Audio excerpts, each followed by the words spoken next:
Oh, that's refreshing. Welcome, everybody, to the Unorthodox Film Podcast, where we discuss movies that meet specific genres, topics, or scenarios, and we recommend movies that we enjoy in hopes that we introduce our listeners to movies that they haven't seen or heard of. With our guests, we discuss movies that we have seen before and engage in conversation based on our memory and recollection of our enjoyment of those titles. At the end of each episode, we roll the dice and select one of the recommended titles to watch together.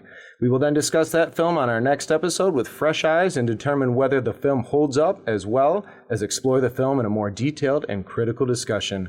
Hello, everyone. I am Bradford Clark, and with me is my co-host, Joseph Quick. Say hello. Hello. How you doing? That was super professional, bro. I've got it written down now. I'm trying to not fuck up as much. And tonight we have a guest with us, a producer, a director of photography, and a special effects artist. I'd like to welcome Dylan Sides. Dylan, welcome, buddy. What's up, brother? Sorry, I'm just a little traumatized. He is. By the film, by Almost Famous? Yes. The one? Oh, man. So we're going to get to that, but that was your first time seeing Last the movie, episode's wasn't it? winner, Yes, it has definitely altered my perception of Yeah, reality. and that's great. So last week we made recommendations for box office failures. You're not a golden god? No, I don't feel like a golden god anymore. And as Dylan mentioned, we randomly selected Cameron Crowe's, the writer and director, Almost Famous from 2000. So, and then today, later after we talk about Almost Famous, we will be discussing our recommendations for movies that are sci-fi comedies. So let's get into it, boys. First off, Dylan, welcome. Thank you for coming and hanging out with us and doing this thing. We have worked quite a bit with Dylan. Dylan was one of the filmmakers that I worked on quite a few things early on in my career. Dylan, briefly a little bit here. Tell some of our listeners kind of a quick history about you. What do you do? What's your thing? Well, the short version, started my career as a special effects makeup artist and prop designer. Kind of rambled around for a while, doing a lot of soundstage stuff, and then moved my career into being a DP, and the last 6 or 7 years doing a lot of producing. Yeah. Yes, man.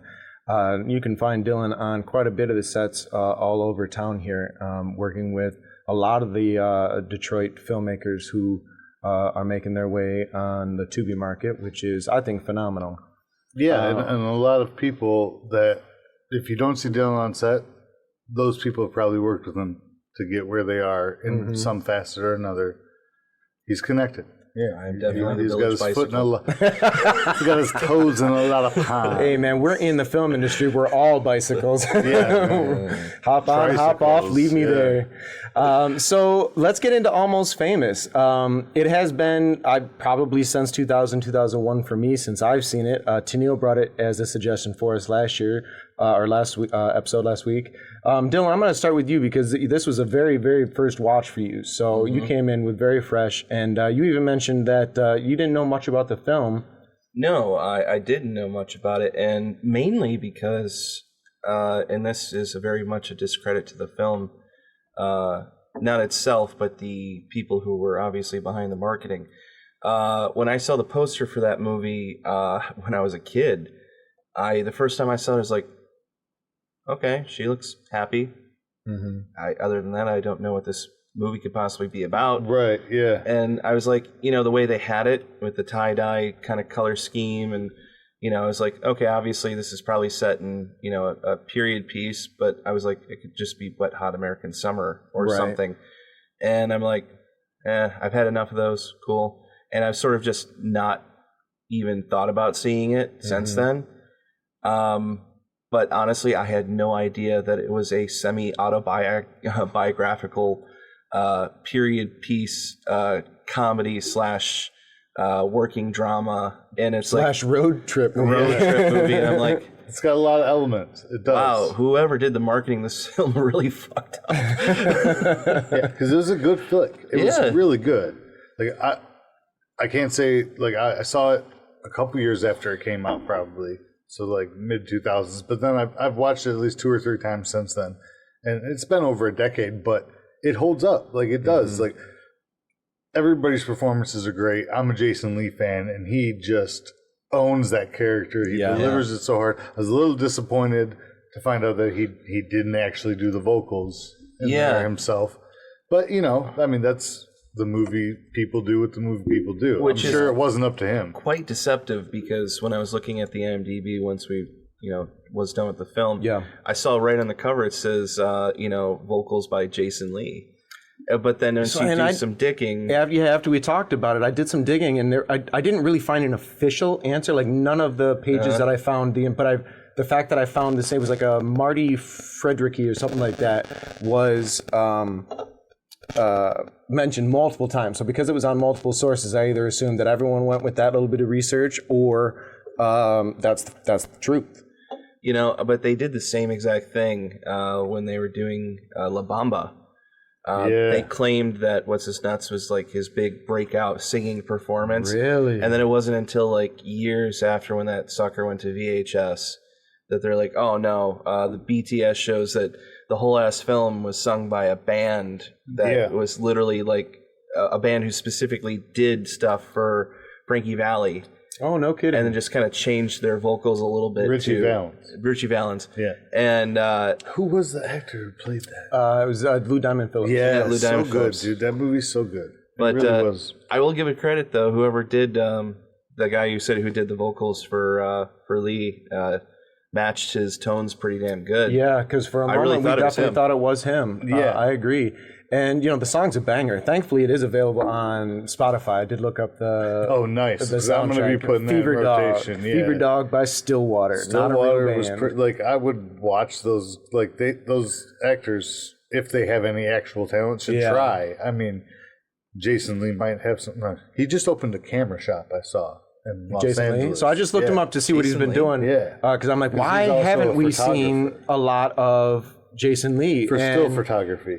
He's doing things, some TV movies and stuff like that, but in the last decade or so, he's been doing a lot of voices, a lot of animation, acting, including some series I've never heard of called We Bare Bears.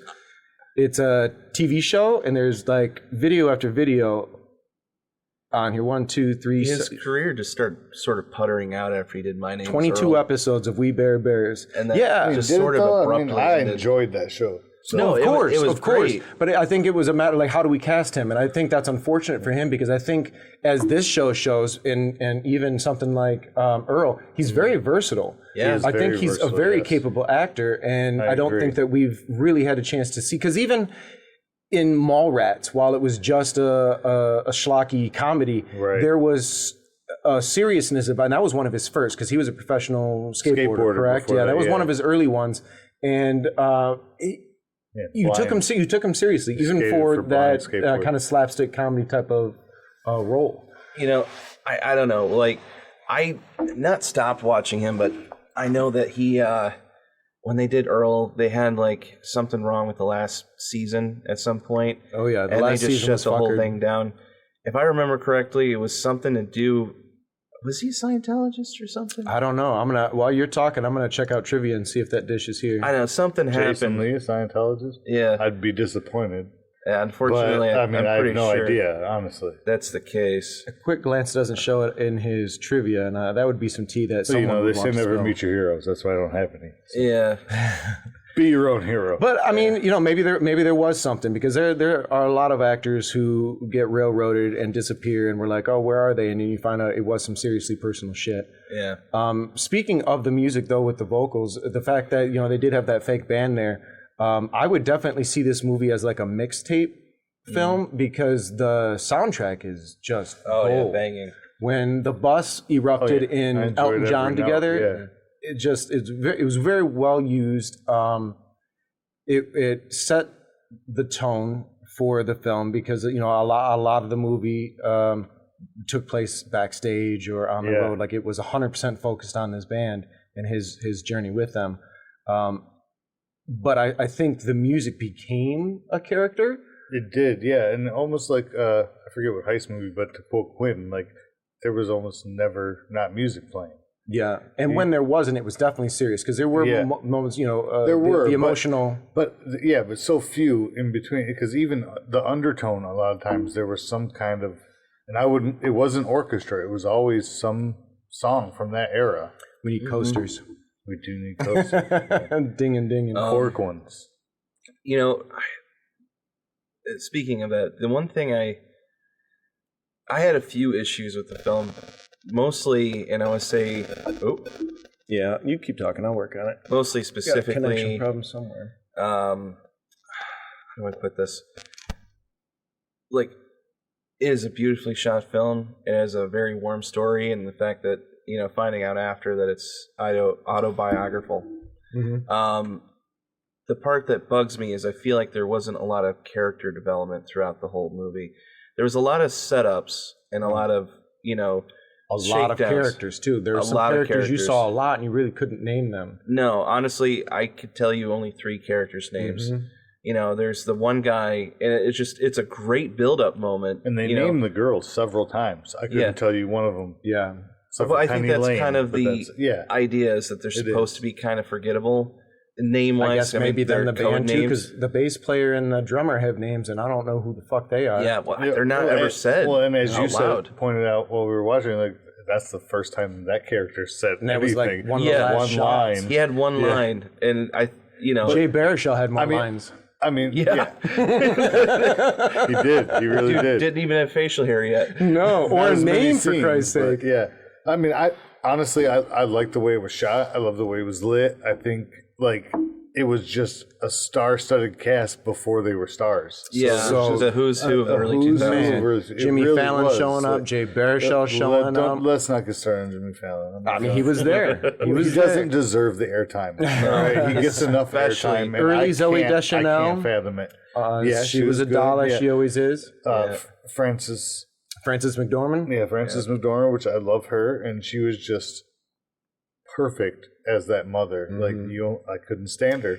And so I'm not sure in the timeline where it was in his career, but either Philip Seymour Hoffman or Frances McDormand would have been the most established actors at that time. Yeah, when that movie Philip came Seymour out, Hoffman and neither of them are amazing on that too. Like his little Bill names, Especially, in it was so 2000. fun to see him in that characterization too. Philip is always, at least in my timeline of movies, I've always seen him playing very serious characters. Yeah.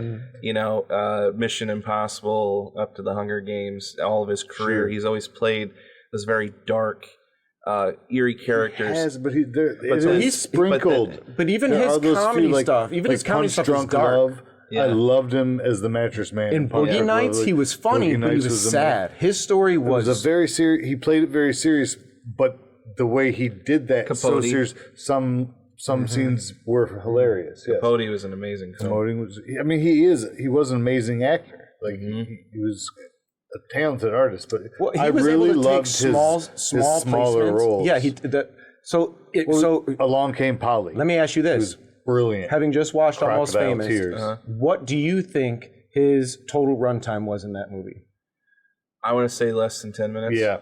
So I think it's less than 15, so it creeps past 10. But 12 possibly, for a while, that was a movie that people would reference a lot. Like, oh my God, did you see Philip Seymour Hoffman? As if it was like his movie. But he's only in, but it spans over all 3 acts. So you see him enough that he feels fuller. Yeah. But in a fresh watch, I can definitely see how I don't know how you would have mistaken him for a bigger role. And every but scene, it's because he's so it's memorable. Yeah, it's so every powerful. scene that he was in, it was lit completely differently. Like he had his character, his whole surrounding had its own emotion, separate from the film, as the only male mentor that this young man's ever had.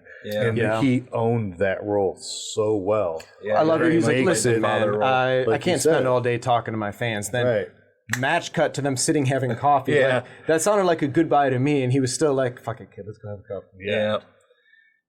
I so going back to the whole them not really having any character development. I mean, obviously the kid himself has character development, but I feel like he's the only one because all of them kind of keep staying in these casted roles that they're all kind of being, written into. Right. But I mean, at its surface, the film is obviously supposed to be a coming of age story. Right. But then you have all these deeper things. Killing me. Keep talking. I'm No, sorry. you have all these deeper things, especially with Penny Lane and the relationship with what's his nuts, and I can't even remember his name now. The lead, the Billy guitarist. Crudup. The guitarist, Billy Crudup. And Russell. It's like when we start that relationship, it's not like any of the characters other than Jason Lee's characters is really being set up as being deplorable or bad. They're all just these kind of wide-eyed, starry-eyed artists. Obviously Jason Lee's the only one really with any real complaints up until obviously that plane ride. Yeah. And then you find out, everybody's got an issue. Right. Yeah. So what I think is brilliant about that is anyone who has, I think we can relate being in film, but anyone who has that type of relationship in your working environment, especially in a creative environment where your success is tied to the people that you're with, Sure, yeah.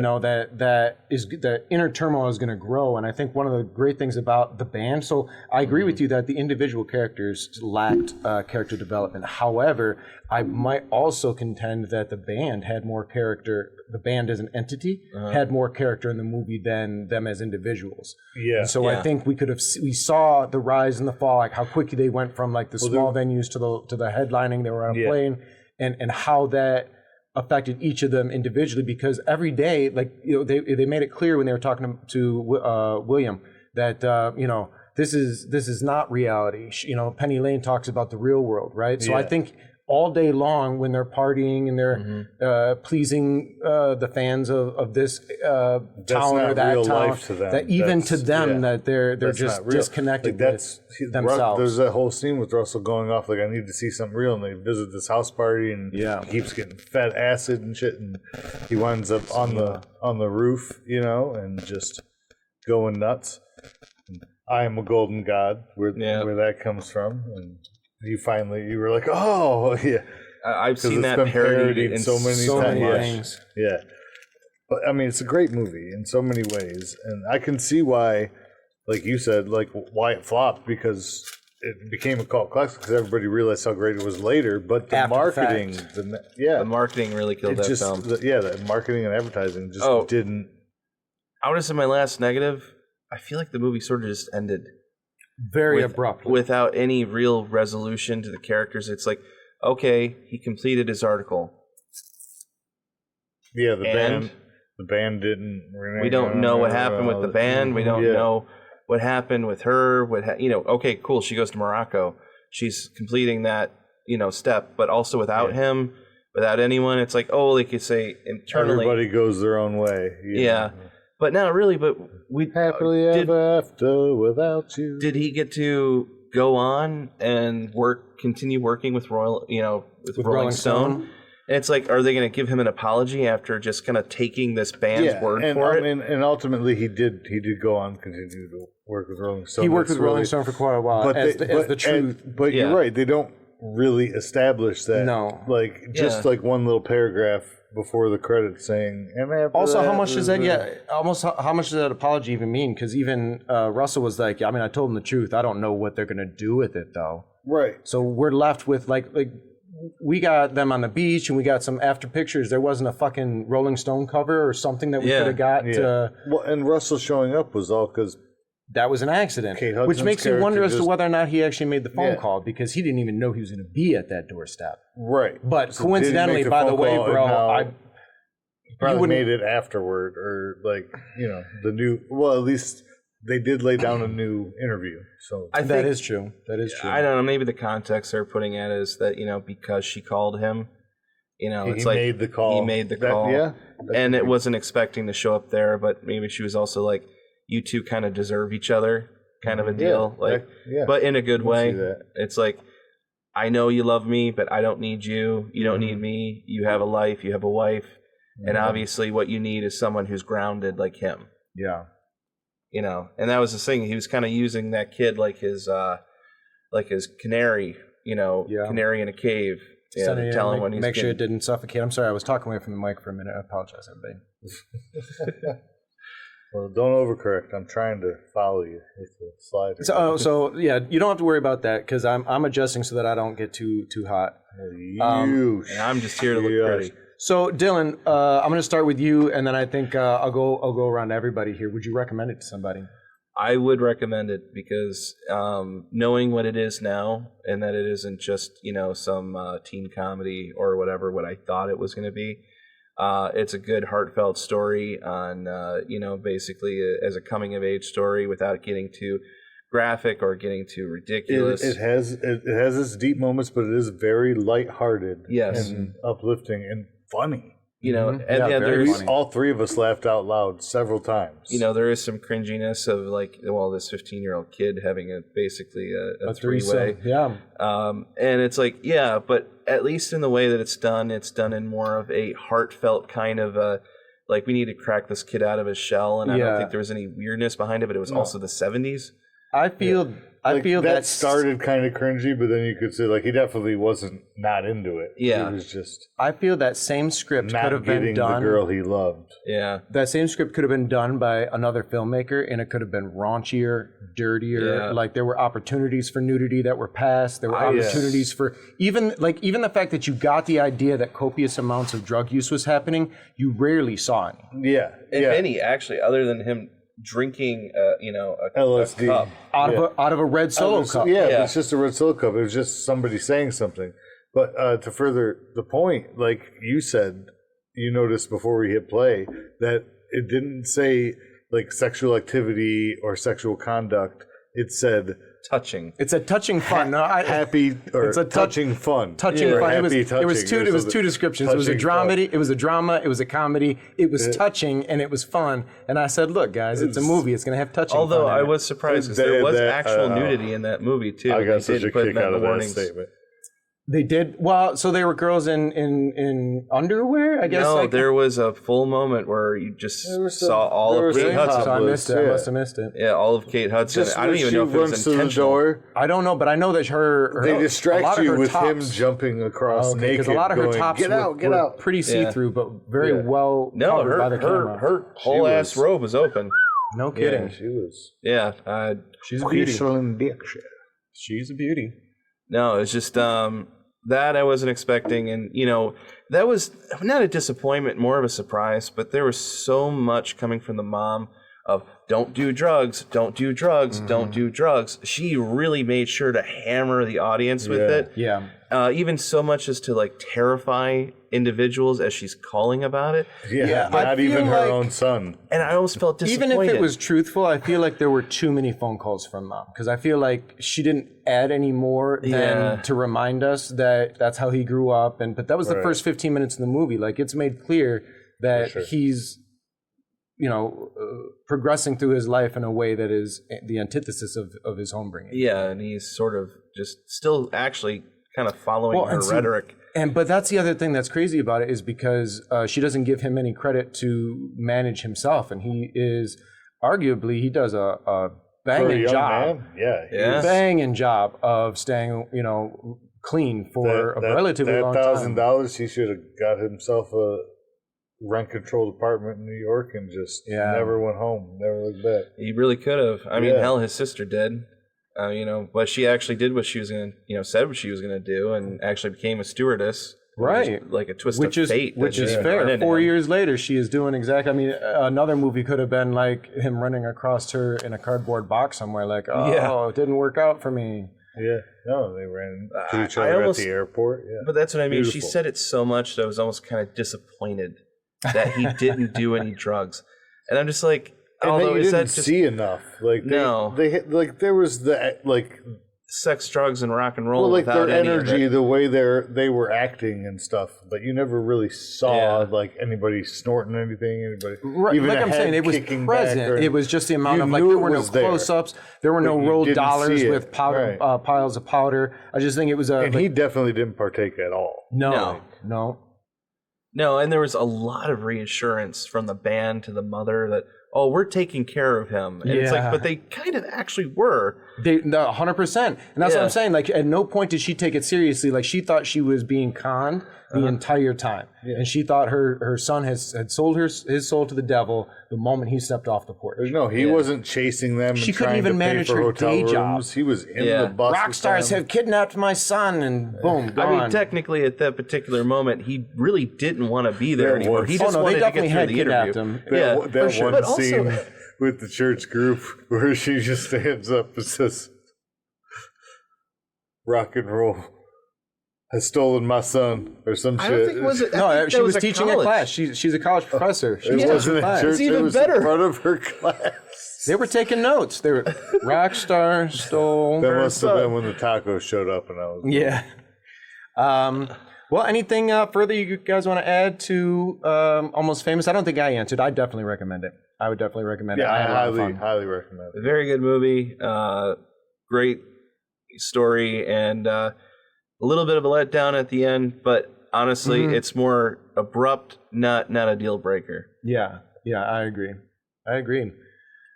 So let's move on to sci-fi comedies. All right. So today we are going to talk about movies that are funny and sci-fi-ish. Just so that we're all kind of on the same page, when you were putting your list together, what were kind of your personal rules when it came to the sci-fi comedy? Well, we agreed the quintessential, like the example. The example I would say would be like Ghostbusters, right?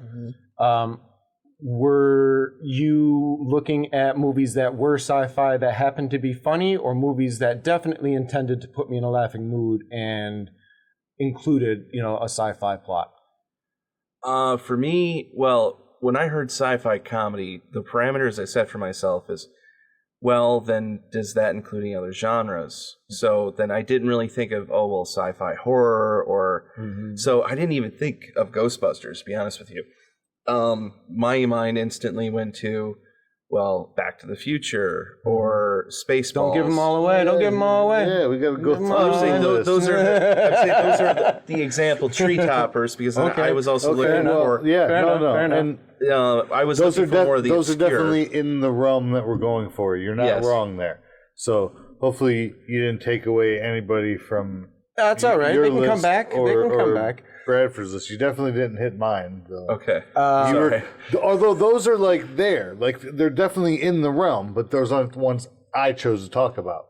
So, all right. Well, then let's get into it. Yeah. So we are going to start with you, Dylan, to make the first recommendation. We do round robin. You, then Joe, then me. You mention. You talk about.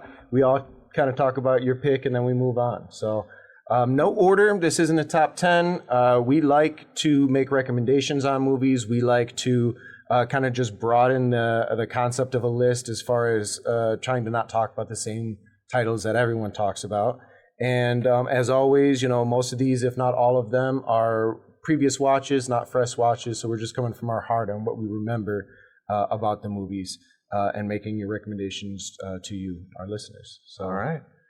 I want to say my first recommendation, and I know I said, basically going on straight up sci-fi comedy, has to be Night of the Comet. So I'm glad you mentioned that, because that's a movie that keeps getting recommended to me and I've yet to watch. It is a very surprising film, because on first glance, I thought it was a straight up zombie movie. And it's not. It is really a film that is more or less a commentary on society, and specifically Valley mentality in the 1980s. Yeah. Right. And consumerism and all that jazz. See, this is exactly why I knew this topic was perfect for you, and why I wanted you on the show, because I knew you were going to bring exactly what we're doing here is under the radar, brilliant films that people just didn't know about. No, and I only caught this film by accident. I was like 6 years old. Oh, wow, you saw it a while ago. Yeah, it was on the Thriller channel a long time ago, and it was the first. I didn't catch the first 5 minutes, and it was after everything had already happened, so I didn't even have context for what was happening. I had to do it on a rewatch. But if I remember, the moment I caught was just some poor bastard waking up, going out to the alleyway, and everything seems very silent. He comes back inside, then all of a sudden he's getting murdered by some random person with giant sunken-in eyes. Oh, jeez. And I'm just like, oh, cool, zombie movie. But keep in mind, I grew up in a home of, my first horror film when I was 2 years old was Nightmare on Elm Street. So my mom wanted to desensitize me to right everything. Right into it. Brad was the exact opposite, and I was somewhere in the middle. So it's a good, you got a good spectrum here. That's nice. And as I'm watching this movie, I'm like, it just got weirder and weirder. And, to anyone who hasn't seen the movie yet, the context of it, I'm supposed to do the context. Sure, yeah, plot it out. So the context of it is essentially it is just a regular valley town in the middle of California. They don't specify exactly where it is, but it's, every town, California. Made up town, USA. Yeah. And essentially it's these two girls who are, having a nice night in the town. One of them ends up getting called into work early, and the other is just going to hang out with her boyfriend. And one of them happens to work at a movie theater and basically ends up sleeping with her boyfriend, But unbeknownst to them, outside, which everyone knew this was coming, a comet was coming very close to Earth. And apparently a little too close. And this thing got so close. A little Maximum Overdrive. Yeah, I like it. And it sent so much radiation to the planet that anybody who was standing outside to watch it got basically obliterated within 2 seconds. And then anyone who was unfortunate to be breathing the air during the time, whether they're inside, the windows were open, got a nice healthy... inhaled the mist of the trail. Yeah, got a nice healthy dose of that comet radiation without killing you. You might as well, because it just turned you slowly into a ghoul. It's very Stephen King-esque. And then You've not seen it either? I mean, I feel like I have, but because I know Dan Wrench shows me also, but I don't remember it by name. But a lot of these things you're saying are ringing a bell. Yeah. So it came out in 1984. It's available to watch right now on Tubi. Looking at these stats are wild. So it's got a estimated budget of $700,000. that sounds about right. Can you guess what its opening weekend was? November 18th, Probably 1984. $12. $1,500, $12. $3.5 million. Wow. Dope. So that thing Gross- was a massive success. Gross U.S. and Canada, $14.5 million. Oh my god! I thought it was one of those films that got bigger Right? later. I mean, I've only recently heard of it in the last couple of years, so it isn't something that's like spoken of a lot. And it's just one of those films that kind of does the opposite of, I guess, kind of dying off as time goes on, as opposed to being remembered. Yeah, the '80s. I remember nothing of it if I've seen it at all. So I'm not going to say like my 1500 was not educated. You know what I mean? It was just spitting Honestly, a number out. For especially the fact that the film's never been maintained. But it actually went to a national release. Yeah, and as far as I know, $700,000 is the budget. I don't think it's ever gotten like a 25th anniversary release. No, it's probably not a Criterion or anything like that. Especially if it's sitting at $720 on Tubi right now. Yeah, considering that it made back a lot of its budget, in its opening weekend? Yeah, and it's still alive. It's still out there. Yeah. The director went on to bring us such bangers as Captain Ron. Give me some royalties on that shit. Oh, Captain Ron. Yeah, and that's about the last one you'll probably recognize. He did something that looks like a spoof called Rats. RATZ. Yeah. It's Bratz without the B, and the girls in the cover definitely tell me that's what it's like. Yeah. But everything else has just been kind of. I was a teenage Faust. Stupid. The other weird fact about this, the alternate title, I don't know if this is in other countries or what, but the alternate title is, let me get it back on here, I don't want to fuck it up. It's just too good. Teenage, oh my God. It's in blue, so I'm overlooking it. Oh man, I just had this fucking I didn't fact. know you were colorblind. Oh man, see now I've got the whole thing on hold and it's not even in front of me anymore. I'm sorry, fuck off. No, you're good. What was it? Was like Teenage Mutant Zombie somethings. It was a whole. Okay. I mean, hell, Shaun of the Dead, they called that Zombie Party. I was hoping you were gonna say zombie strippers. Teenage Mutant Horror Comet Zombies. Or like bounty hunters. Really tedious. Teenage Bounty Hunters. Teenage Bounty Hunters was an awesome show. It was a good show. They tried to piggyback off 2 words. Teenage Mutant Ninja Turtles in '84, though. I guess maybe with the comic. I don't know, the movies were not more syllables. No, the Turtles movies were not out in '84, so maybe they were trying to maybe they just thought nouns were sexy. I don't know. Nouns are all sex. Right. So, Night of the Comets, our first recommendation tonight. Don't get me started on grammar, I'll smack you. Joe, to keep you from starting on that, why don't you give us your first recommendation? Sure thing. Grandiose. So, I mean, there's so many. There are so many. That I've got a are nice list so good. And, you came out strong. You came out strong, Dylan. and I would expect nothing less. Oh man, what do I? There's so many. And I love them all. I love them all so much. But It sounds like filibuster. The one I want to talk about right now, I guess, let's just do it, is Mars Attacks. It's one of my all-time favorite movies. I love Tim Burton. Disney sellout, but I love him. Hey man, I only make fun of him because I wish I could have that many millions. He technically sold out to Disney before. That was his first job. Yeah, he's always been a Disney bitch. I love it. I love that motherfucker's world that he built every movie, and this one is completely different than all those, and still does not disappoint. It's so good. There's so many people, and so many people in the cast. The graphics were really ahead of their time. Yeah, they were. Well, what helped was the fact that it was in some ways a spoof of the 1950s It was supposed sci-fi, to be cheeky, cheesy. so it had that. And he laid into that and let that really sell it. And it was so good.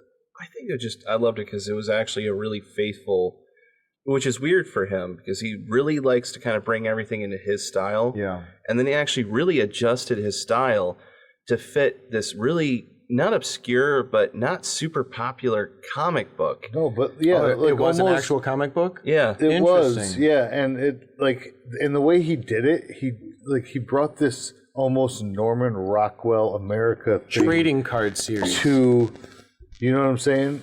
Mm-hmm. To the family element, the American family element, right?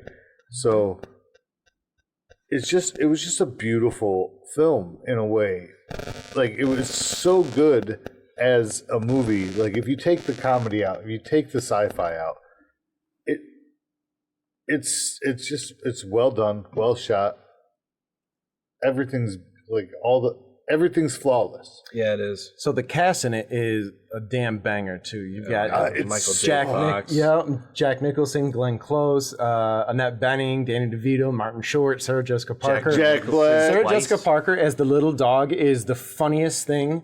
It's probably the effect in the movie that doesn't hold up, but I think it not holding up still makes the gag funnier because I feel like it didn't hold up to me at the time I saw it. I don't know. Then. Which gag? I don't think it was meant. Sarah Jessica Parker's head on the dog. No, dude, that kind of. Have you watched it recently? So good, dude. It's been a long time. So no, the good. tracking on that is actually. It's seamless. It is for that age or 1996, bro. Come on.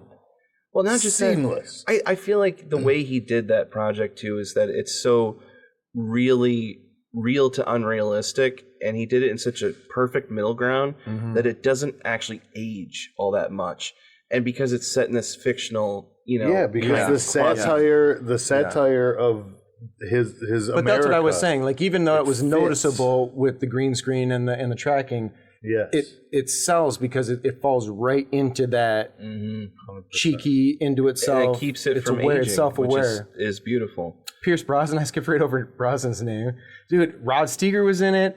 Fucking Lucas Haas, Natalie Portman, and I totally forgot Jack Black. I already said Jack Black. Yeah, I got to say, it's just so many amazing performances. That film in general, actually, started a very turmoil relationship with can't say his name. The singer Jones, something Jones. Tom Jones. Tom Jones. So my mother was a huge Tom Jones fan, and she was obsessed with that movie. And I actually got to meet Tom Jones just to tell him. And I just said this really awkward moment where I met him. He was coming into the Eagle venue over in Ohio. And I said, Tom Jones, I love your music, but you're really bad in Mars Attacks. And I had no filter. And he's like, you generally don't. I much worse. Much worse. For the record. Had. He just looks at me. He's like, and what was wrong with my performance? And I just said, stick to singing. Yeah. And keep it simple. I really meant it. I'm just like, it was like the one part of the movie I didn't like. They really. But you know what? Singing. So when I saw that, I agree. I do not disagree at all. But at that time, every time I saw a celebrity be themselves in a movie, they were always supposed to be because they're just not actors. Yeah, and I think a lot of times they're supposed to be horrible. Like I don't know. I think we've given that. We've given them that. If they're being a horrible person. And that's not who they are. Well, I'm not talking about. They're not an actor. I'm not talking about Neil Patrick Harris in White Castle. Come on. That's a whole different level of lampooning himself. I'm talking about the fact that you're bringing someone on. Don't expect 10 takes because it's not going to get any better. We're just going to take whatever they give us and we're going to move with it because their name alone is all that matters. Well, and to be argued, he definitely made it very clear. He's like, NPH is not Neil Patrick Harris. Okay, NPH is a husk of a man. NPH, yeah. NPH is what became Barney Stinson. Yes, that is proto Barney Stinson. My favorite NPH is still 3, the Christmas one. Oh yeah, the whole musical number and everything. It's just how could it not be? So Mars Attacks, yeah, great. I figured that one was coming up, so did I bid it? I did put it on my list as a just in case because you're sneaky sometimes. But I assumed you'd probably talk about that. I mean, one. I had to. I gotta get ahead of these curves sometimes. But it's such a good movie. Jack Nicholson is the president, basically playing. Jack Nicholson Nixon. has 3 different characters, I believe. He two does. Or 3 different characters. At least the rich Texan in Vegas. He definitely Eddie Murphy'd that before it was a thing. Mm-hmm. You know, this was 96, bro. That was definitely not before it was a thing. Coming to America was the 80s. How many roles did he play in that? I don't even care. Eddie Murphy's too full of himself anyway. That's one way to handle that. He played multiple characters, and it wasn't done a lot, but it was done well. It was done well. It was done really well. What year was I Married an Axe Murder? So I Married an Axe. Oh yes, Michael Myers does that often. I think it was 94, 95? 496. Whatever. He didn't play 3 people, or let alone his whole fucking family. Like the Clumps and fucking Nutty Professor. Those are all after. 7 fucking people. Give one other black person a job, dude. They're all out there starting. All right, Repo Man. Joe's got one pick down. Joe's already off on his tangents. I mean, that was light, bro. All right, my pick. My first recommendation. That was Pepsi Zero. Okay. My first recommendation tonight is 1984's Repo Man. Ooh, nice, yeah. Repo Man is about a young punk. It's got a great punk soundtrack. Young punk gets a job repoing cars. He gets this one particular assignment with the Chevy Malibu that is worth a boatload of money. And turns out that there is more to that car than meets the eye. And I don't remember how much of it was a spoiler, but right next to Mars Attacks on my list. I almost talked about this one just a second ago. So Harry Dean Stanton is probably the reason to watch the movie. Emilio Estevez is great. Young Emilio is young Emilio. Yeah, it's good. Funny, it's quirky, it's exciting, it's super low budget, and it's just imaginative. It's just a gas for being 1984. You could tell it was done on a budget with not the best equipment or the special effects, the green lights that you end up seeing. You know, there was it sells, and it's worth. So, like when I make this recommendation, you're not going to go in and see a clean movie. You're going to go in and see something that's stand the test of time. I don't know. 100%. I mean, it's an enjoyable watch, but I don't think it stands. We'll see because I look forward to watching this one because it has been. Shoot, like a lot of these, probably 20 years or so since I've seen it. So, like Liz and I watched this like 4 years ago. You seen Repo Man? I have seen Repo Man. It's a lot All I of can fun. remember is that beautiful green light coming out of that trunk. Out of the trunk, man. The lighting in that is what sells because I don't think there was a lot of rotoscoping in it. You'd think all the shine. And they wanted an aura. I was like, I got aura. So yeah, that is my first recommendation is Repo Man. Supposed to do is it 2 or 6? Or we're doing 6 total. Picks? 4. You'll have a 4. 4. Gotcha. Yeah. Yeah, it's 12 total. Gotcha. For a 12-sided die to roll. So you've got 3 more. Okay. What's the next one, baby? I have them all picked out. I'm just thinking what's the level of my most exciting That's always that's always the challenge, man. My next one is going to be a little comedy called Freaked. Freaked? Ooh, yeah. Is that the 2020 something there? No, Freaked was made in the 90s, if I'm not... Wait, are you talking about... Because there was also an animated show. No, this is a that gem. was Freaked Out. 1993. With Brooke Shields? Yeah. Brooke Shields? Freaked. Yes, Freaked. it is. Yeah. Yep, Brooke Shields. Freaked is a interesting film because it is the sole companion piece to Bill and Ted. What? It was funded, directed, and starring Alex Winter. And also, unbeknownst to a lot of people, oh yeah, I've seen this for sure. Acting I loved beside this movie him as a kid. is Keanu Reeves as the Wolfman. What? Yeah, I loved this movie as a kid so much. It's even got Bill Sadler in it. Oh yeah, no, this film Just this is photo alone sparked so much nostalgia. Oh yeah, I'll give it to y'all. this film I saw also on Thriller, oddly enough, or maybe it was the Sci-Fi Channel. I almost forgot about this movie. Yeah, this film is such a weird mess, and I mean the cinematography is odd, and it's supposed to be incredibly Beautifully offbeat. odd. Yeah. So offbeat. This looks well made. The entire cast. And even Will Sadler is in it as the bad guy. Is Jim Henson involved in that? I wonder, because the makeup on some of these characters. I think he was for the much larger creatures. But there's so much cool special effects. Honestly, it's one of the films that made me want to be a special effects artist. I can see why. Bro. Just the trailer is enlightening with that specifically. Yeah, it's. I love that pick, man. That style That's is so heavily influenced by. That giant mutant rat. I can't ever remember the name of it, but oh my God, that film. The first time I saw it, I didn't know if I wanted to throw up or kiss it because it is so just weird. But to give a little background on it, it is about a very stupidly controversial actor played by Alex Winter, who essentially dogs his career completely by taking on a sponsorship. Ricky Coogan, who takes on a sponsorship from a very obviously evil organization that makes this chemical called Zygot 24 or something like that. And it's used in fertilization, stuff like that. But most importantly, it's been known to cause horrible mutation in human beings. And with a weird twist of fate, he becomes lost in Mexico as he finds this beautiful, sweet-looking freak show roadside attraction.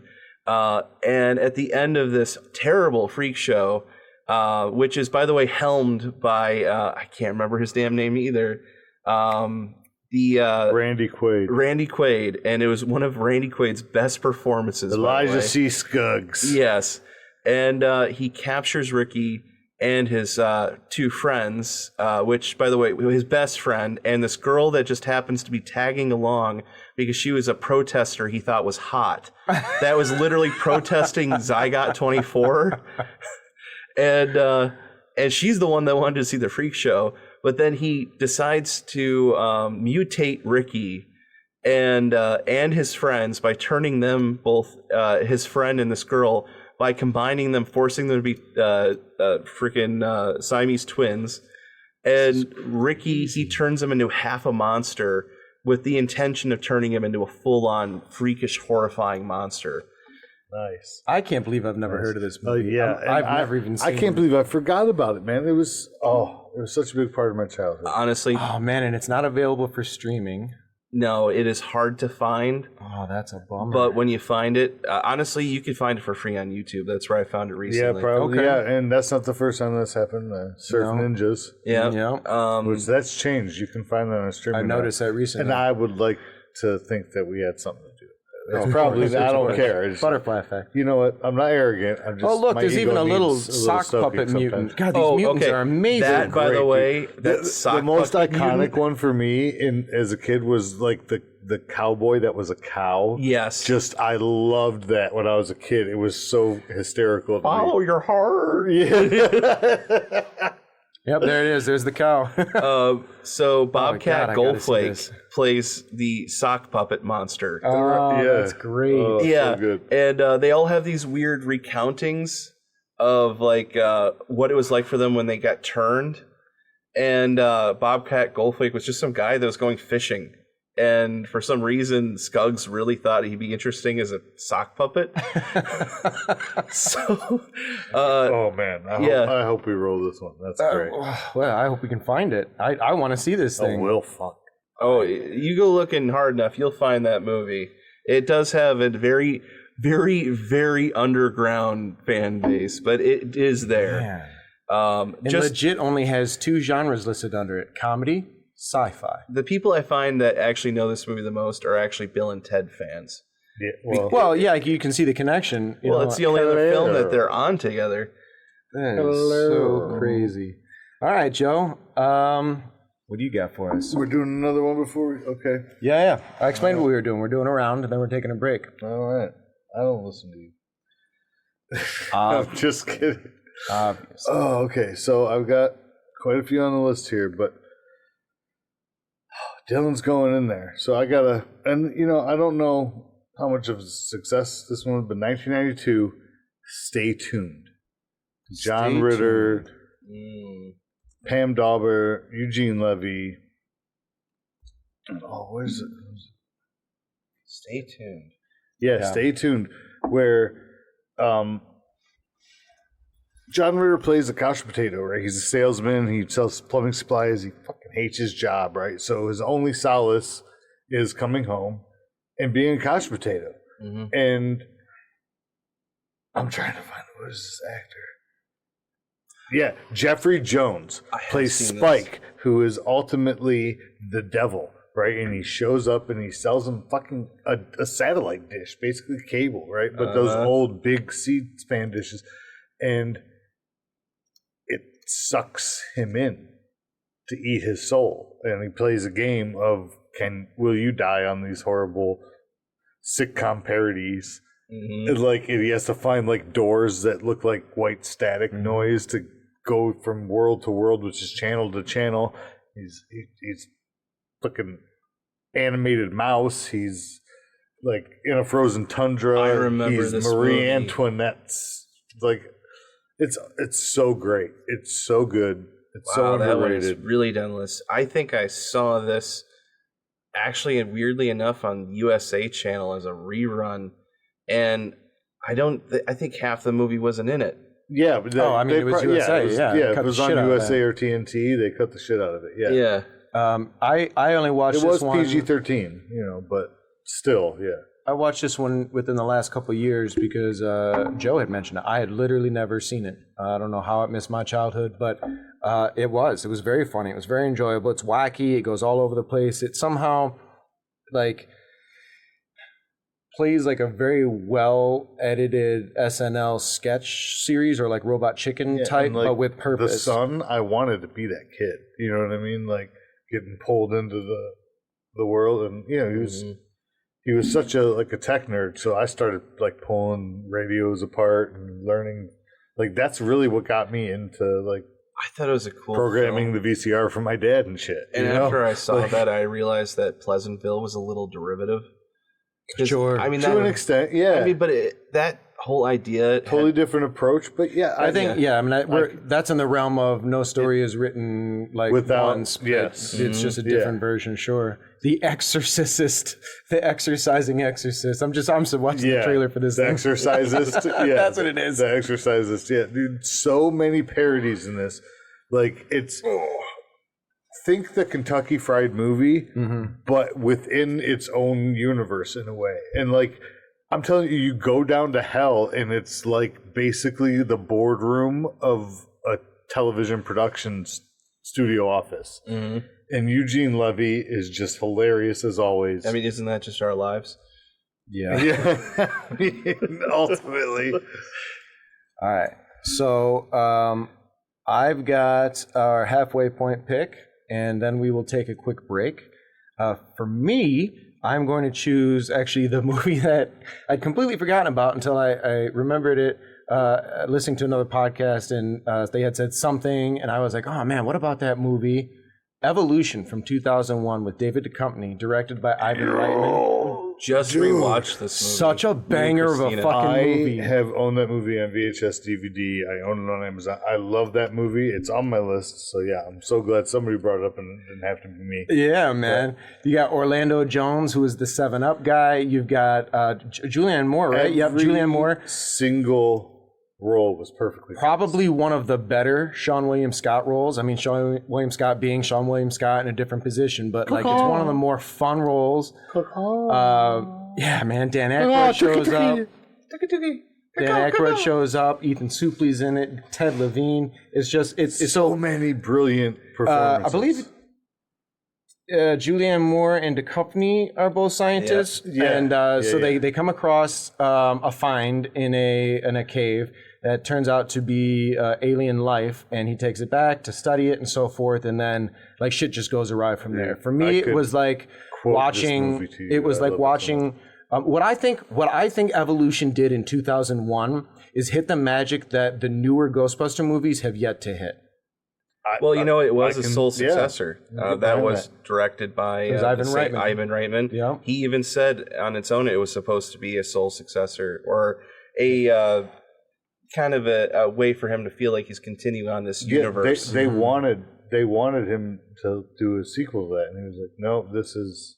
Mm-hmm. Oh, to Evolution, he is wanted to be one in. Yeah, I don't know. No, because he said he saw what happened, what sequels do to his franchise. I don't know what I would have wanted out of a sequel to that. I'm sure he could have brought something funny. I'm sorry, it would have.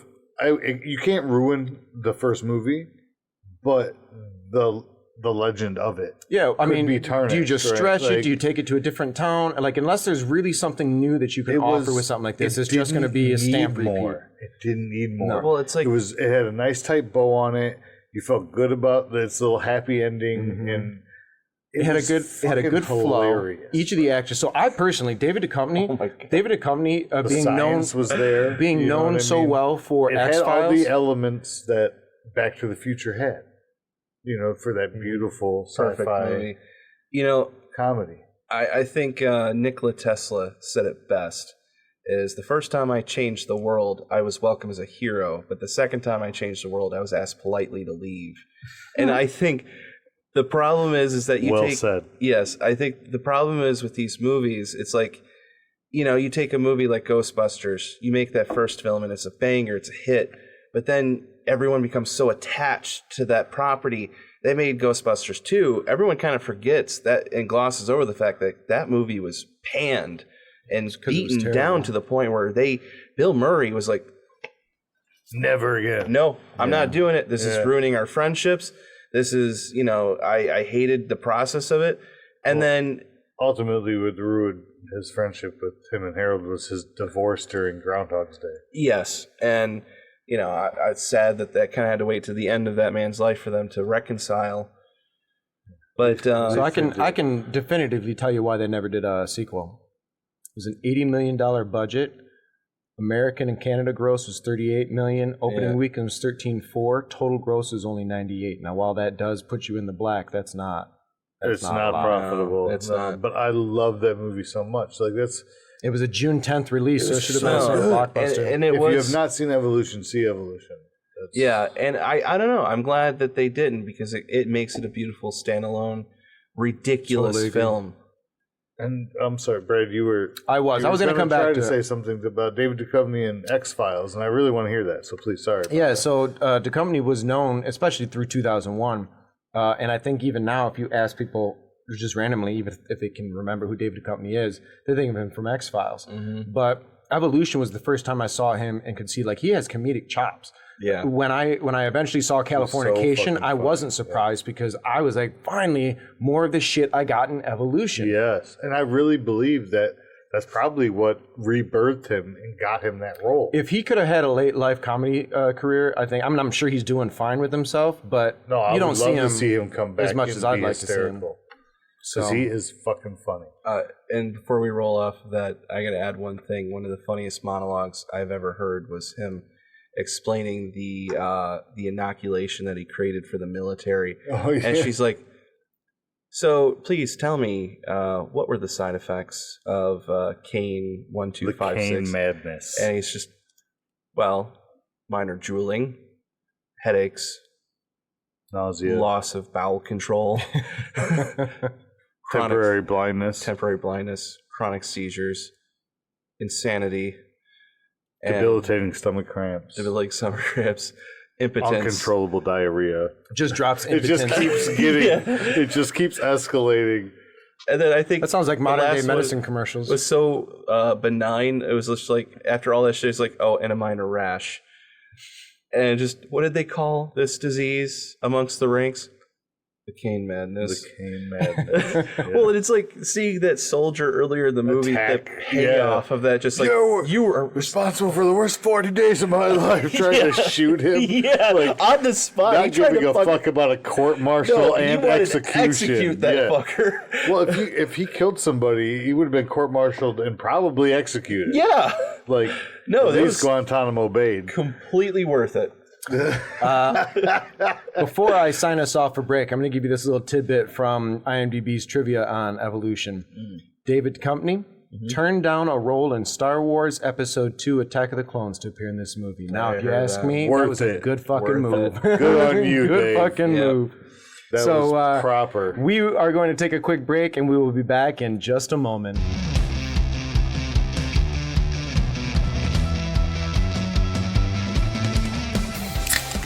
I made a fucking mess again. You're always splooging on yourself. I was proud of myself that it didn't get on the mic this time. No, just on the computer, which is fine. We know that this thing can take it. Yeah, I mean, it's been run over by a car. Do you remember that? No. Yeah, so there was a day on Sunlight where I had a doctor's appointment, so I was late to set. And we were out in Luna Pier, and you know how parking was out there. It was one of the days we had extras. So I parked the neighborhood that was across the park on the same road that we were on. So you just go over to the other opposite side there, crossing the park. And I was like, man, this is real rude of us to be parking here. These guys got really tiny driveways, and I had pulled up in front of someone's driveway, and I'd already started unloading all of my things when I realized that. I was like, well, I'll just do the nice thing and back my car up a little bit. And I had set my to-go bags on the ground. And my car rose up over, and I'm like, oh man, was there a rock or something there? No, it was my insulin, it was my laptop, it was my iPad. Oh no, like everything you called dear. Everything that is my life. You didn't crush the insulin, luckily. No, the only thing that got damaged was the computer. It's a little bent. Got a little bent here, but that's been over a year now, and it operates. What is this thing made of? You would think titanium. I mean, these days, I feel like But get yourself Lenovo. Yeah, I feel like you lightly shake something these days, it breaks. So the only issues I have, hence the headphones, is the speaker only works sometimes. So I'll be editing something and I'll lose left or right channel, and I freak out thinking that that's burned in. Is that just the house speakers? So it's like if you plug in through Correct. you're fine. Okay, Correct. well then, I mean. Yep. So we are back, and we are talking sci-fi comedies. We started our show out with first 6 recommendations were Night of the Comet, Mars Attacks, Repo Man, Freaked, Stay Tuned, and Evolution. So now we are going on to our good list, 7th. man. I think this is proud strong. of us. So Dylan, that brings us back to you. What do you want to talk about next? What should our fine listeners be watching? I'm going to talk about a beautiful little sci-fi comedy that very little people ever knew this ever actually existed. Also a Valley Girl movie, coincidentally, called Earth Girls Are Easy. Earth Girls Are Easy. That's on my list, baby. Sorry. No, you don't. You go for it. That's why we do this, baby. Yeah. I got. Oh, I got an arsenal. Don't worry. This movie, I remember the first time I saw it, and all I could think of is like, why the whatever you can fucking cuss. Why the fuck did any of these people sign up for this weird, stupid movie? Oh, come on, Jeff Goldblum. Yeah, Goldblum, it listed as a musical. It's a fucking Gina musical. Davis. Huh? they listed on IMDb as a musical as well. Is there singing and dancing in this? No, Jim Carrey, Really? David Wayne. There's a IMDb dream fucking up. sequence. There's and a little bit. There's a little bit, but it's not. I mean, But it's not a musical. Okay, It there's kind of a is sort of musical-ish scene. whimsical. It's a lot Is of what I would call a it. lot of dancing to popular music at the time. So like music video, Yes. cutaway type Very- shit. yes. What year? 88. There you go. Yeah. Think of it, to give you this know, it very was a marketing ploy that just grabbed all the right people at the right type of fame for the wrong fucking movie. Oh, And yeah. it's so good. It's so bad it's good. It's so horribly wonderful. it's okay to give this one a plot in the best way I can possibly surmise is 3 hairy, weird aliens get on a marked course for their home planet, and it suddenly Jeff Goldblum, Jim Carrey, Damon Wayans. and suddenly descends to Earth in the backyard of a young Gina Davis in her pool. They can't get the thing started. They come out, and they just look really weird and hairy, but also blue, yellow, and red. And basically, Gina Davis decides, well, there's got to be a way to make them look more human, and suddenly discovers, simply by shaving their bodies entirely, that they look perfectly, not only perfectly human, but male models. Yeah, like Adonises. Yeah. Yes. And it is definitely, if you want to see all 3 of these men in the prime of their And lives, Speedos. in Speedos, it's the movie. That for some reason matched the hair they just shaved off. Yes. Of course. So you can tell them come apart. on. Carrey literally has no lines in the movie. He's a non-speaking character, other than making weird grunts and what, because he's the only one that Of doesn't. course. He hasn't learned the language. I think. There's always got to be that one out of Yeah. your aliens that can't. And it's fucking genius. It's just I wanted to let Dylan finish, but the bikini bottoms thing, right? I mean, Yeah. the G string has to match the drapes, right? Yes. yeah. Oh yeah, probably. Probably. Well, they got rid of the carpet, so you know they had to Yeah. That's what I'm distinguish saying. them somehow. Yeah. Yeah. Other than this, I don't really.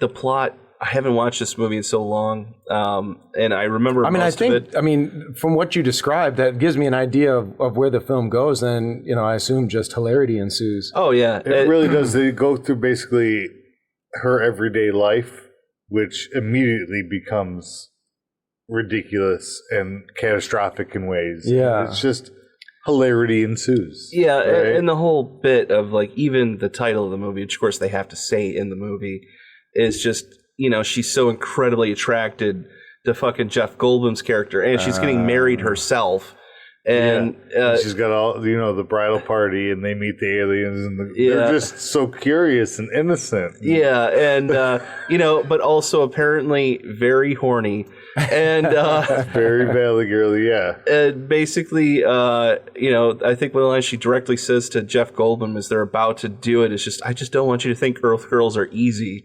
That's one of the few lines from that movie that generally sticks out in my mind. Well, they put it on the box, Yeah. put it on the poster.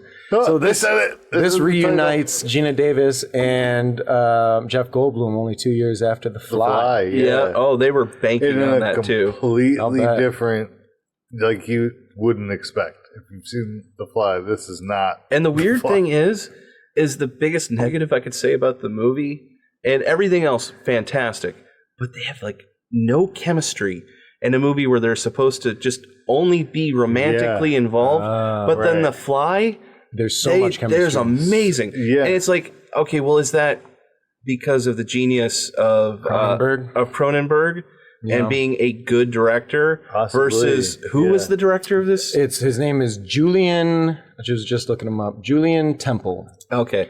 Well, I think that might just be a bad remark on Julian Temple there. It could be. He's known for. I mean, it could also be that like she was supposed to be smitten with her husband, and he was just Not much interesting, and like this. I mean, obviously the aliens were playing aloof, so Jeff Yes. Goldblum couldn't be enthralled the way he was in The Fly. That's right? true. Music video director. Yeah. That So explains is a it- lot. Yeah, Depeche Mode, The Stripes, The Clash. I mean, that's a good career. But I yeah, mean, sure. If you know these movies. videos, But like it I said, explains Keith a lot Richards. of the weird musical interludes, but they're not Right. really. No one sings.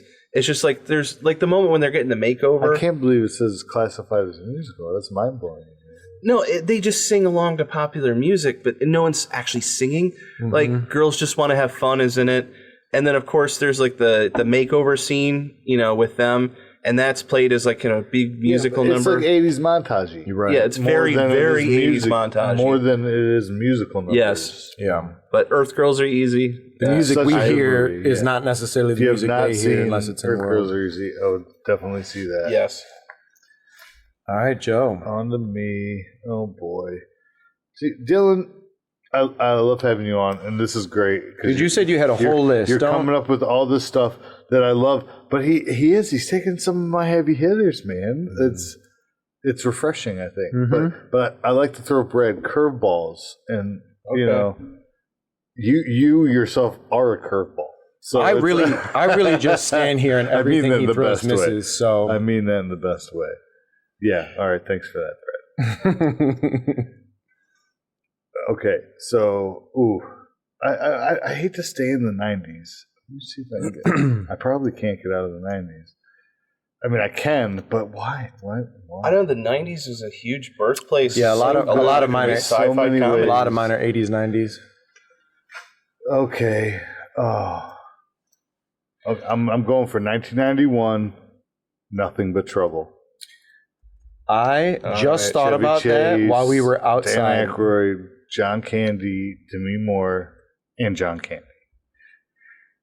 And also Tupac. I do forget that one actually does. Oh, it's wild. And Humpty Dumpty. That one does. I honestly Humpty, can never yeah. remember the name of the Humpty movie. So when it came to me Dance when we is were your outside chance taking a to break, hump. I was thinking, oh, what about that one? Because you were talking about Freaks, and I was like, but I couldn't think of the name of it, and I wasn't going to embarrass myself. This is the one, man. Nothing But Trouble. Let me tell you, when Chevy Chase plays a stockbroker or some sort of investor, this fancy '80s. Chrysler Baron or something. Yeah. It's like, but it's supposed to be some Mercedes. It was really beautifully but cheaply done in so many ways. But also, like, that's looking back. Like, this was a pinnacle of its time, but it was all practical effects. It was. Please give me your opinion, Dylan. No, some of the I know best you love this movie. makeup artists on the movie. They did all of basically Ghostbusters. Their laundry list of project details are like massive. Global Effects did all the props and costumes for that film, and the set decking was the just sets in general were incredible. That movie had everything going for it. And considering that it was a stacked cast with the who's who of the 80s and 90s. And it was a flopperino. It was a massive... But I loved it. It was a massive masterpiece. flop. $40 million budget. Gross, less than $8.5 million. Yeah. It was a masterpiece. Like, they go through a trap door in a judge's quarters down, and like all of a sudden they're on this roller coaster of death. It's just brilliant. Yeah. So we talked a little bit about the effects and things like that, but let's enlighten for the listeners like where the sci-fi comes in, like the costumes and things. This judge that is judging them in the small town they get pulled over in. Everything is just nothing is right in that house, right? Yeah. Everything is. It's a whole different world when you walk in there, and it's just basically its own police state. Like it's because it's its own sovereign nation. That's the word. It's like you go in there. I mean, it's part of the United States, but he runs it like it's its own state. Like he's the governor, the judge. His children are the jury and executioners. Like it's scary, but it's hilarious. It's immersive. Maybe I'm wrong, but it has like a little bit of a Hills Have Eyes comedy feel to it. 100%. With obviously a whole different. I mean, Dan Aykroyd as the old judge with like basically a penis for a nose. Like the prosthetic is just hysterical, and all like just Dan Aykroyd in general. His scenes where he's just like when he's in his dressing room taking his wig, his nose, like all these stuff Like he takes his lips off, I think. Like it's just hysterical the way he does these things. The mannerisms, his comic genius is on full display. I love Dan Aykroyd. And this is him at his best. And I'm so sad that this didn't see more eyes. You know, I think once again, it's kind of like Freaked. You know, you have this incredibly abstract film that's really through the eyes of, you know, really kind of just an odd genius. And no one really knows, especially at the time, you know, when this guy's like, oh, you're a Ray Stantz from Ghostbusters. This should be very Ghostbusters. What the fuck is this movie? Right. Yeah, he's the governor judge of this, like I said, sovereign nation that is basically a fire pit of a junkyard. It's just like, I think though it was kind of where New Jersey goes to die. Like at that point, I think that was also kind of his fault. He leaned a lot into that character, and you know, hell, even like all the cameos he did over the years as Ray. Hell, even so much so, literally playing that character in Casper. Yeah. I mean, I totally forgot about that. He runs out like, "Oh, you can take care of this," and goes, "No, right." He's right. He drove in on the Ectomobile, and then he has the whole suit, and then just runs out saying, "Who are you gonna call?" They close the door and laugh, and he's like, "Somebody else." It's like, damn. All right. So thank you for bringing that up because so many people miss that, and Elijah Wood and Christina Ricci. So not Elijah Wood. I'm sorry, Devon Sawa and Christina Ricci. Devon Sawa played Casper, and so Devon Sawa made my sister love it as a kid. And I all loved he it had to do was be Christina handsome Ricci. for like 2 minutes. Yeah, you miss the Ghostbusters stuff as a kid. I did anyway, but then seeing it again as an adult, like wanting to show my daughter stuff like that, and just it's a well done movie. Casper was. Yeah. Well, I definitely didn't miss the connection just being when Casper came out because that was definitely a movie I saw when I was young, and being a huge Ghostbusters fan, I was lit up. Now remembering it years later, I'm sure I didn't miss it, but I didn't remember that part of it. Yeah. Looking for a year on one, and it's such a short title at IMDb's being a real bitch about. Oh, there it is. I wasn't looking at it. Are you moving on to your choice then? I was preparing for. Okay, because let's not forget that John Candy plays his own twin in Nothing But Trouble, and he plays the sheriff and the house mother, I guess, and it's just when he plays the woman, his sister, she's mute, but very much animated. Oh yeah, and just hilarious. And then there's when they escape into the junkyard, the two giant mutated babies. I can't. You gotta watch it. You gotta watch it. I've seen it. I don't remember it all. I'm talking to the listeners now. They got. If you have not seen Nothing But Trouble, you got to find it. It's brilliant. I can't believe it flopped. You ready? It happens. Yeah, I'm ready. Okay, I'm ready. So then I'm going to add for my next pick. I'm going to mention. Yeah, I'm going to do it. I was going to leave it for you, but then. Maybe don't do that. Maybe you don't mention it. Yeah, I got one more pick. You can't. Oh, that's right. Okay. Oof. Good year for this. 2006. So I have breached us into more modern day. Kinda. Yeah, about 4 years farther than evolution. Yeah. We're making our way. Mike Judge's Idiocracy.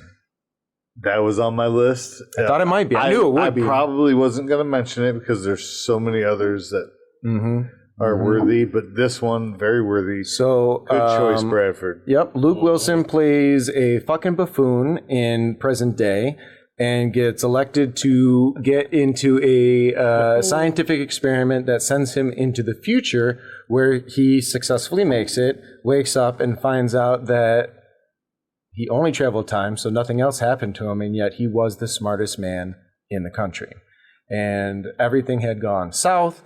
Advancements be as they may, but like it's a super capitalistic country. You've got probably the closest interpretation of what would eventually be our reality in Terry Crews as the president, sponsored by Mountain Dew. And it's just... President Camacho. Yeah, it is just a real tongue-in-cheek look at the possibility of our future if we don't self-correct and, make better of ourselves. It really is an ultimate satire. It's really good. I enjoy it. What's scary about that? Keeping America baiting. God, just the science behind it actually being possible is the really screwed up part. I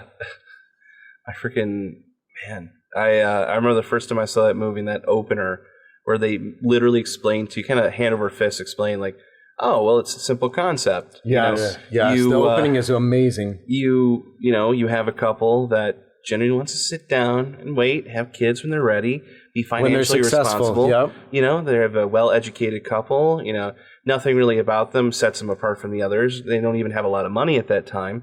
But then you have the other couple, this couple that doesn't give a shit, is not educated, obviously. Fucking for fun. If we have kids, I put them to work. Yeah, and whatever. I think like a tail end to what you were saying about the successful people is at some point they get so obsessed with earning money that they don't want to have a family because it gets in the way of them earning money. Well, even when they try, the husband basically has a low sperm count from all the years of basically waiting.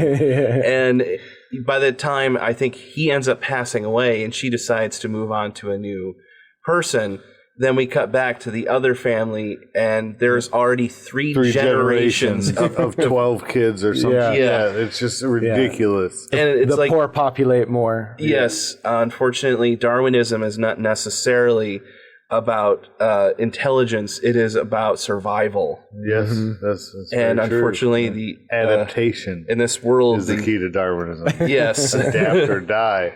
And you know what? It's got Dax Doesn't have Shepard. anything to do with your IQ. Dax Shepard is hilarious. Yes. If I think at that time I'd only known Dax from Punk'd. Maya Rudolph, early Maya Rudolph. David Herman from fucking Mad TV. But it's it's standard Mike Judge fare where his script is on point, the dialogue is hilarious, and then there's just some wacky out of the realm of believability until you fast forward 20 years and extra big ass taco. Yeah. And I think honestly it's one of those movies that does live on and doesn't date itself because you can look at it now and be like, wow, we are still sometimes that stupid. Yeah, we're getting pretty close there. The way that corporations have literally That's what I meant. bought out everything. Everything. They went over and above. Carl's Jr. They went above and beyond with the sponsorship. Because they pay me every time I do. When You're so smart. How come you didn't know that? When that movie came out, sports centers weren't all named after banks or corporations. They had player names or legend names, and now similar to like in basketball, it's just it's that open demonstration of capitalism. It's not even just the stadiums in that movie. It's it's everything. Yeah, the sidewalk, the walls, like people's the clothing. names are just like some of the athletes beef supreme. And think this was made during a time where we didn't have Johnson. We didn't have cell phones to the degree that we have them now, or even our internet, to where every web page or app we open up has 2 ads right there before it finishes loading.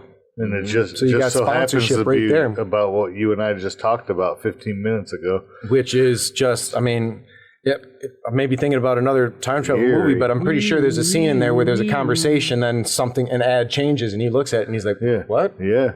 Mm-hmm. There's plenty of them. Well, hell, just that whole bit too. And I love it was a very slow payoff, but it was fucking fantastic. First time I saw it, just that bit where they pass by a coffee shop. He's like, man, I could really use some Starbucks. Like, hey, we don't have time for a blowjob. He's like, what? And then they keep going. It's not until the very end of the movie they're sitting out front of the Starbucks and he realizes, oh my God, it's a prostitution ring now. Oh, basically every single Taco Bell, all of them have become burlesque houses or brothels. Because that's all people are buying. Not to draw this out, but me and Christina actually had a theory as to how it became completely possible for it to happen. Yeah. And midway through the opening, when they were talking about not the opening, but while he was sleeping, they were explaining what was happening in the world. Yeah. And there was a moment where they talked about basically the scientists, instead of using genetic modification to basically enhance neurological study and everything else, they decided to use it to enhance boners for physical and balding. perfection. Yeah. And that everybody would basically no longer be ugly or fat, and they'd all have a full head of hair and all this other stuff.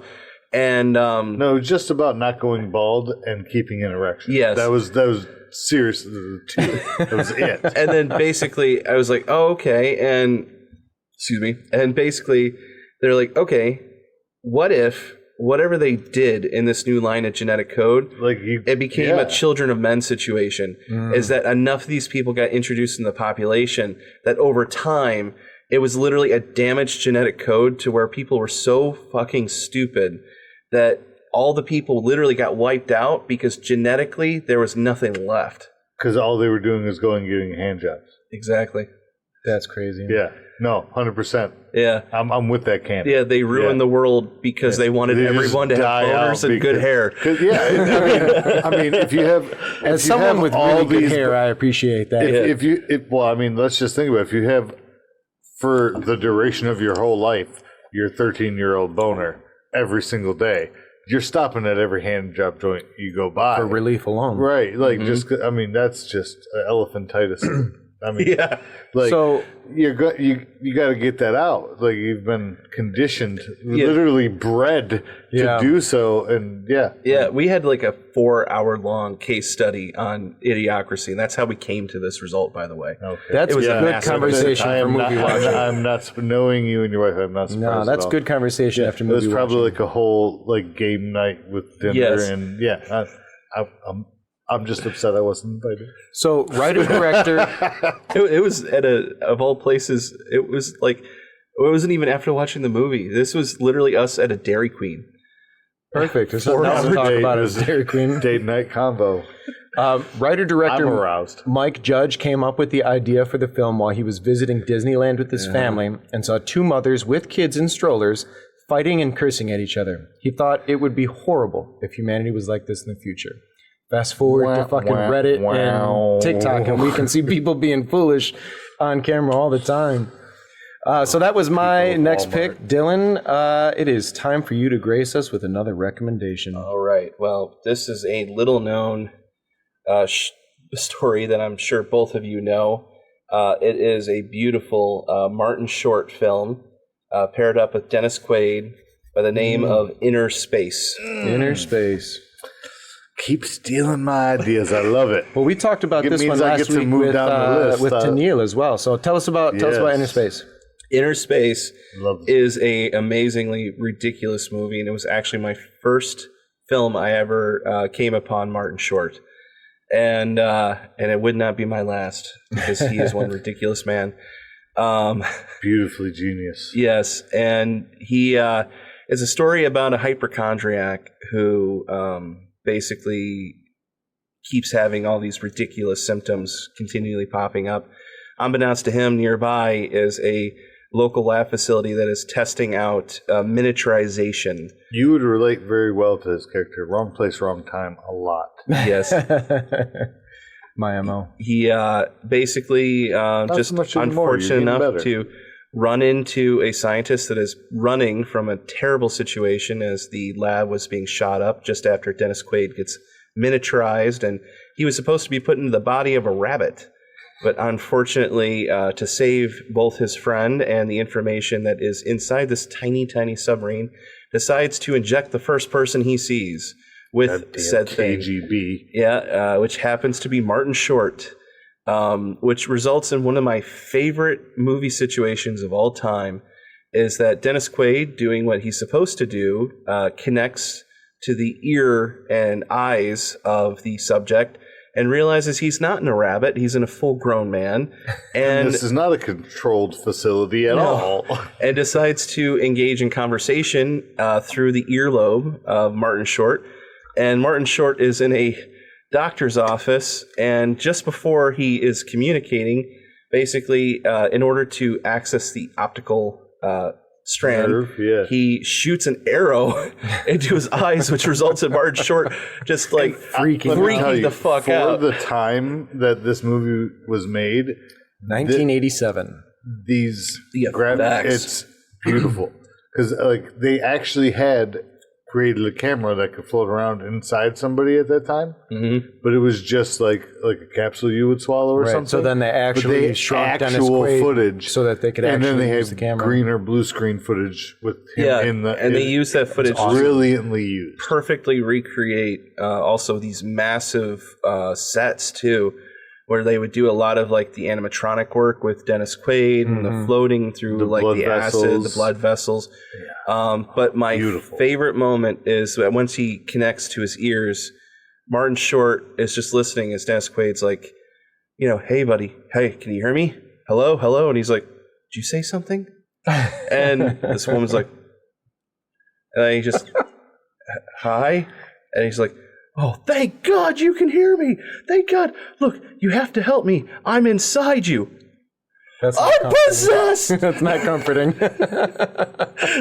So now he goes to his doctor claiming demonic possession as his next source of ailment. And all I could think of... you might have said this already. Is he a hypochondriac? Oh, yeah, major hypochondriac. And then this movie goes into territory you would not expect, which becomes a spy thriller. As he is trying to remove said person from his body, because within 48 hours, Dennis Quaid will run out of air, and the only people that can help them are the people that stole the information for the re-enlarging technology. Because everyone else was shut up at the office. So now they have to infiltrate the KGB, whatever office, and steal back the tech. It's really well done. Yeah, it's just been a long time since I've seen it. Robert Zemeckis, and it's an action comedy. Yes. What did Zemeckis do? It's a Joe Dante directed. There's action. Was it? Yes, it's sci-fi comedy. Or he was the director. Action in it. Yeah, it's written by Jeffrey Boehm and Chip Proser and directed by Joe Dante. I got that one wrong. Joe, that's right. And Joe did Gremlins and all that jazz. Correct. Yeah, and then his career kind of got majorly derailed. Yeah, I did not think it was Robert Zemeckis, but it is a brilliant sci-fi comedy and it has a lot of action in it. It really does. Oh yeah, no, I mean the trailer is full of it. And obviously Martin Short, you got a lot of physical comedy scene in a mall. It's so all I can think about is poor Dennis Quaid being in this movie, and every day on set is just him in a little fucking half a shuttle talking he said to he nobody. loved it.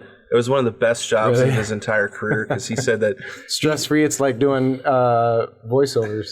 Well, he said that to him, it was like, what's awesome is that the camera is just on me. I get to ham it up for about 12 hours. And he said that I improvised half my lines. Nice. And he he just said, got to be that guy. Yeah. Yeah. And they said to make it better for Martin Short, they shot all of his stuff first. And then Martin got to react to audio recordings of Dennis Quaid. I mean, that's brilliant when you have Martin Short reacting, because that's just more improv, right? Yeah. Really, if you enjoy Martin Short, I mean, if you don't know Martin Short, or you don't know to enjoy him, this is the movie. Like, even if you don't enjoy Martin Short, because I don't love Martin Short. I like some things that he's in, but he's not 100%er for me. But this movie was enjoyable. It was that amount that I can handle of him. It was perfect. Joe, that brings us to you. And this is my last chance. Yeah, don't fuck it up until the honorable mentions.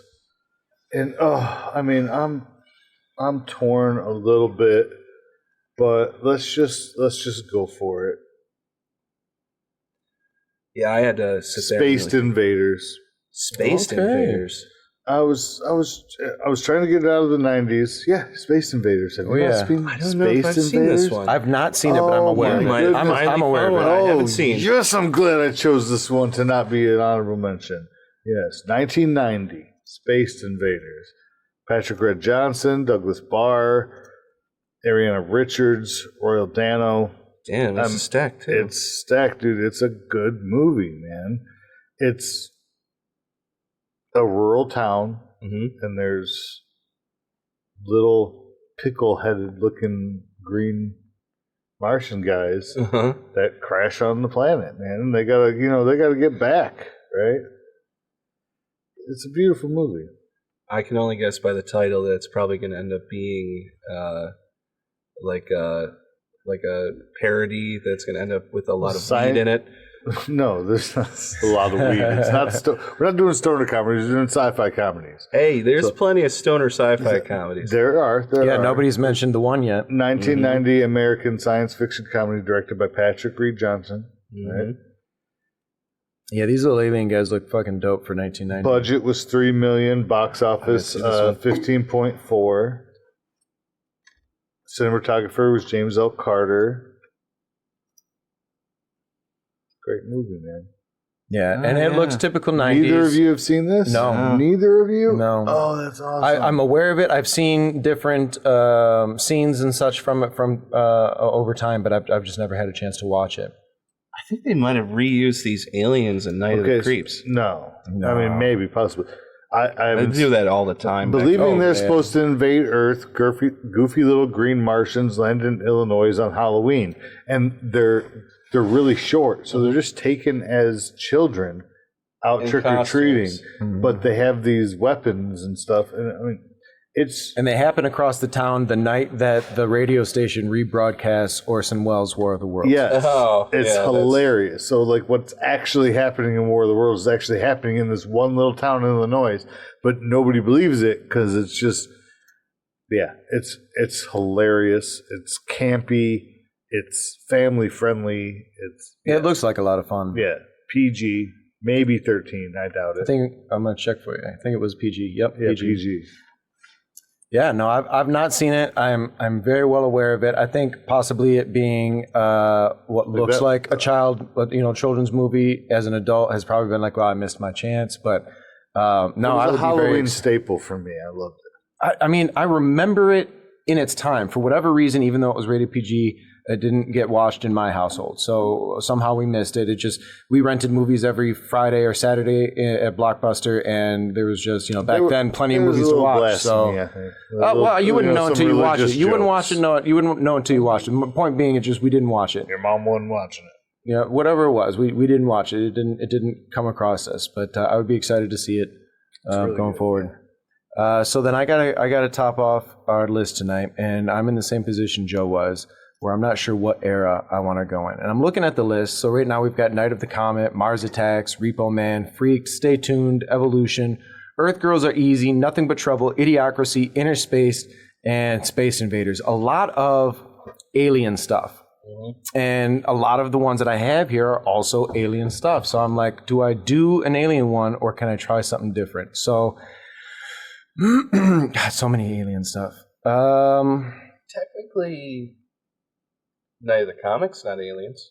That's true. And then it's not all of them, but a good amount of these. Freaked isn't, but Mars Attacks, Repo Man, Evolution, Earth Girls Are Easy, and then Space Invaders. So it's probably a good half. So this is what I'm going to go with. I am going to go with the Toxic Avenger. And the reason I'm going with the Toxic Avenger is a couple fold. One, it is one of Troma Films' biggest successes, and I say success probably loosely. And being remade. You got Peter Dinklage playing the Toxie coming up in an upcoming film, which I am super excited about. I'd like to know how they take it. So that's actually a perfect transition, because are they going to make it like a Troma movie, or are they going to make it like a serious movie? And by that I mean, I would hope that they make it a serious movie. I do too. So if you're not familiar with Troma, and that's why I'm recommending this, is so you can at least get a nice introduction. I think the Toxic Avenger is a good place to start. Lloyd Kaufman runs Troma out of New York, a notoriously indie film for decades upon decades upon decades. His movies notoriously cost nothing to make, so whatever they make back, he's successful enough. He has brought us James Gunn, who is now head of DC. James Gunn was a writer, director, and PA for him for a long time. But Toxic Avenger is about a typical character in a Troma movie. He's a wafy, squirrely little geek that comes into contact with some toxic waste, and it transforms him into a revenge-ridden. I don't want to call him a superhero, because he's probably a little left of morally ethical, but It's funny. Everything it's campy. The practical effects are super cheesy. We're talking about another movie from 1984, and it's got nobody in it that you're ever going to recognize because it wasn't the point. The movie is just fun to watch. It's a quick exploration. And you know he famously reuses I know specifically it's in that, and I don't remember, on the comic. I don't remember what tight to that lore. I don't remember what film it was shot in first, but there's a famous shot that Trauma uses in so many of their movies. I don't know how they'd still use it today, but when it was shot on film, in order to save money, they flipped this blue car, this little blue station wagon, and it is. That shot shows up trauma movie after trauma movie after trauma movie. You need a car flip? We got it. And then just boom, they'll find a way to write it in just so they could use that because it was a big explosion. It was a flip, and we've been there. Why wouldn't you reuse it if you could? Yeah, So I'm going to top us off tonight with the Toxic Avenger from I love 1984. That flick, dude. And if nobody knows, they are remaking that with. While you were pissing, we discussed that. Yeah, it's just you miss things when you can't. Yeah, I do. Yeah, I believe your bladder, but I'm looking forward to that. But my whole point of bringing that up is, if you haven't seen the original, see it first. Please see that please first. See it first. Yeah, because I mean, unless I'm going to be wholly disappointed and it's just like high quality shit. I can only imagine that after seeing the new one, you'd never be able to go back and watch the original for what it was. I hope. Yeah, right, yeah. Yeah, because we were talking I hope it's more of a serious take. And when I say serious, I don't necessarily I remember from my childhood, there was actually a Toxic Avenger cartoon. Saturday morning. Very good. Yeah, I enjoyed it. Toxic and the Crusaders. Loved it. It was check it out. It's not Toxic Avenger is not a children's movie, so I think it's hilarious that somehow they marketed that to the weekend morning schedule. I just don't know how they were. I mean, it is how I ate my cereal. I don't know. I couldn't have done without it. Yeah, I think that was UPN or Fox or whatever it was at the time. Yeah. So that's our list. I did just do a rundown, so I'm not going to do a rundown again. We have remaining this evening to talk about what films didn't make it on our list, and we are also going to give the super die over to Dylan because he's going to choose what we are going to watch next. So, Joe, do you want to roll first, or do you want to talk about our honorable mentions? Do you have your list set for the roll? We're set. Okay, then let's go ahead and do the roll, and then we can do some honorable mentions. All righty. Keep it on the table. Okay. No.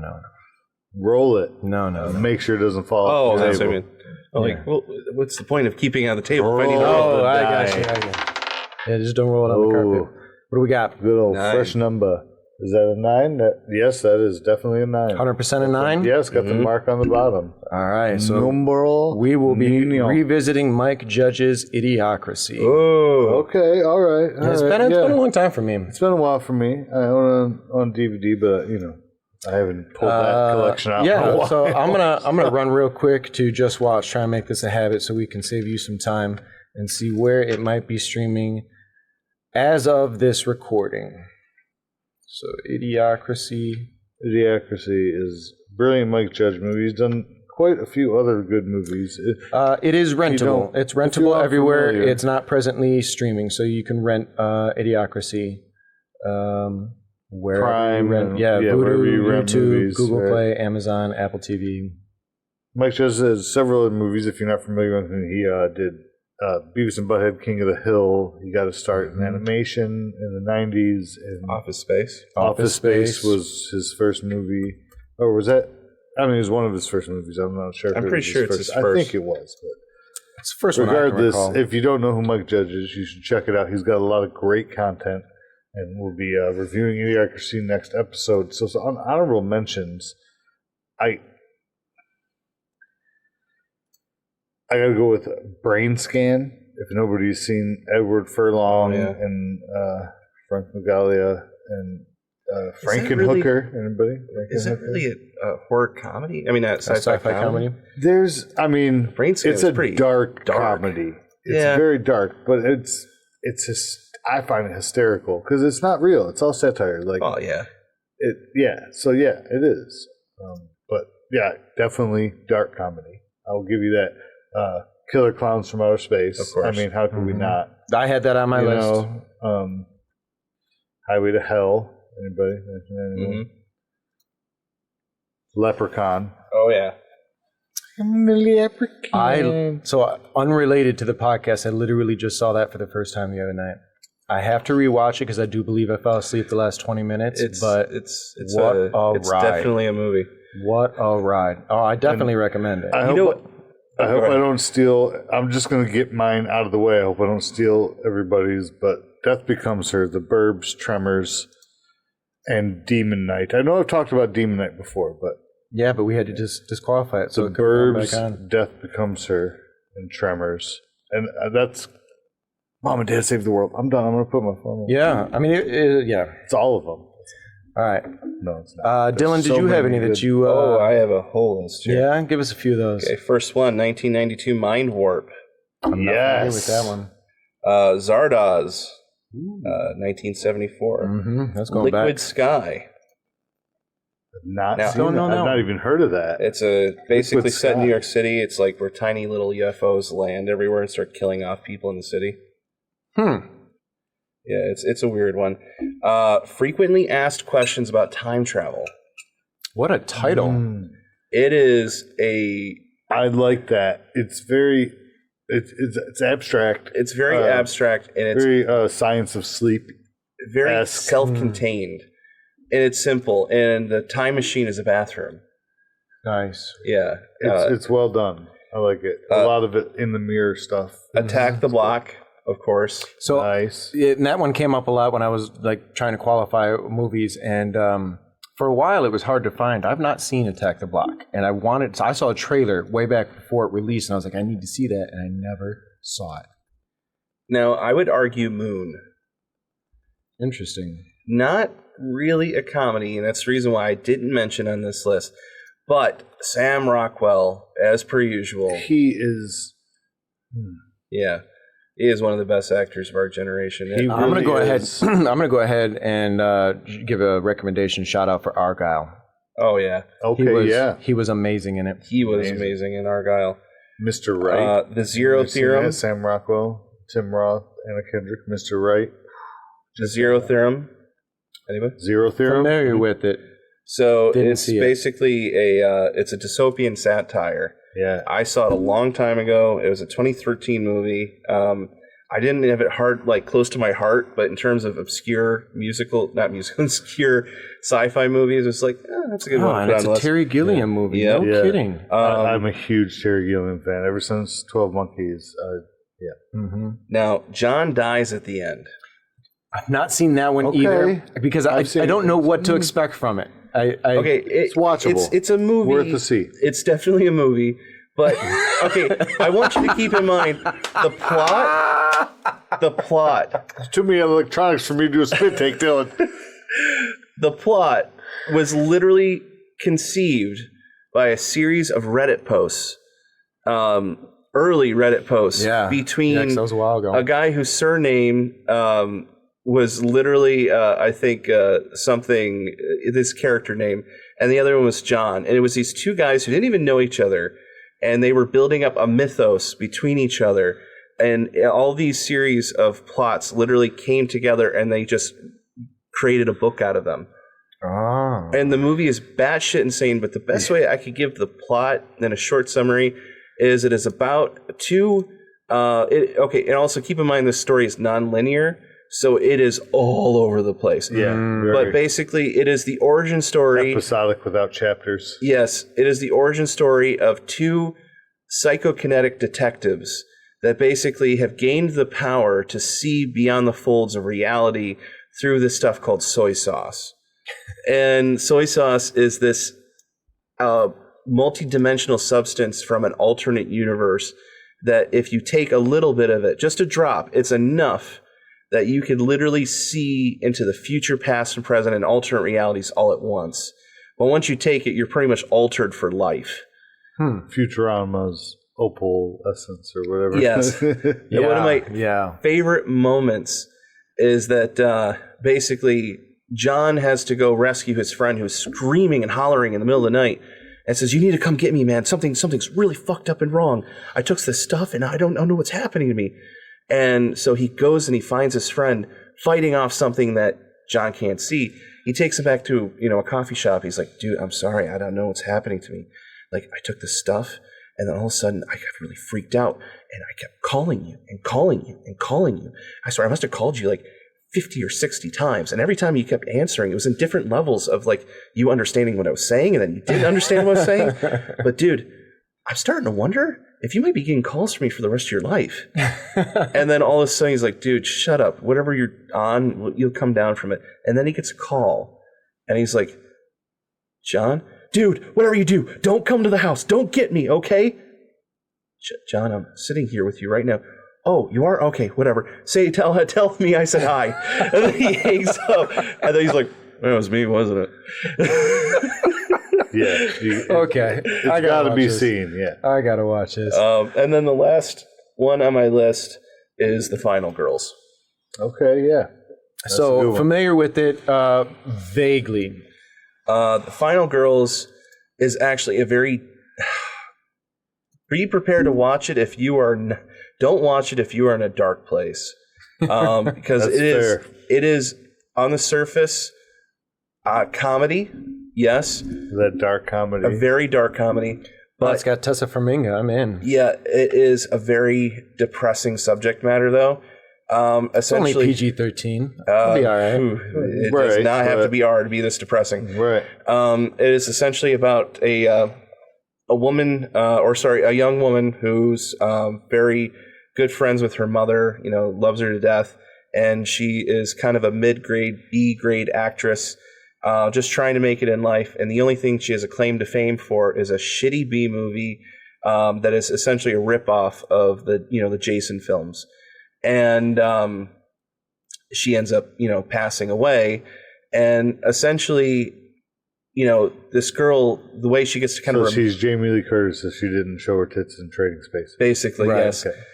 And she gets to, unfortunately, remember her mother because they have an anniversary showing of that movie. And she ends up being, and I'm not going to say too much that reveals the plot, but she ends up becoming trapped in the theater when it gets on fire and sees no course of exit other than to tear a hole in the projection of the movie and enters the film.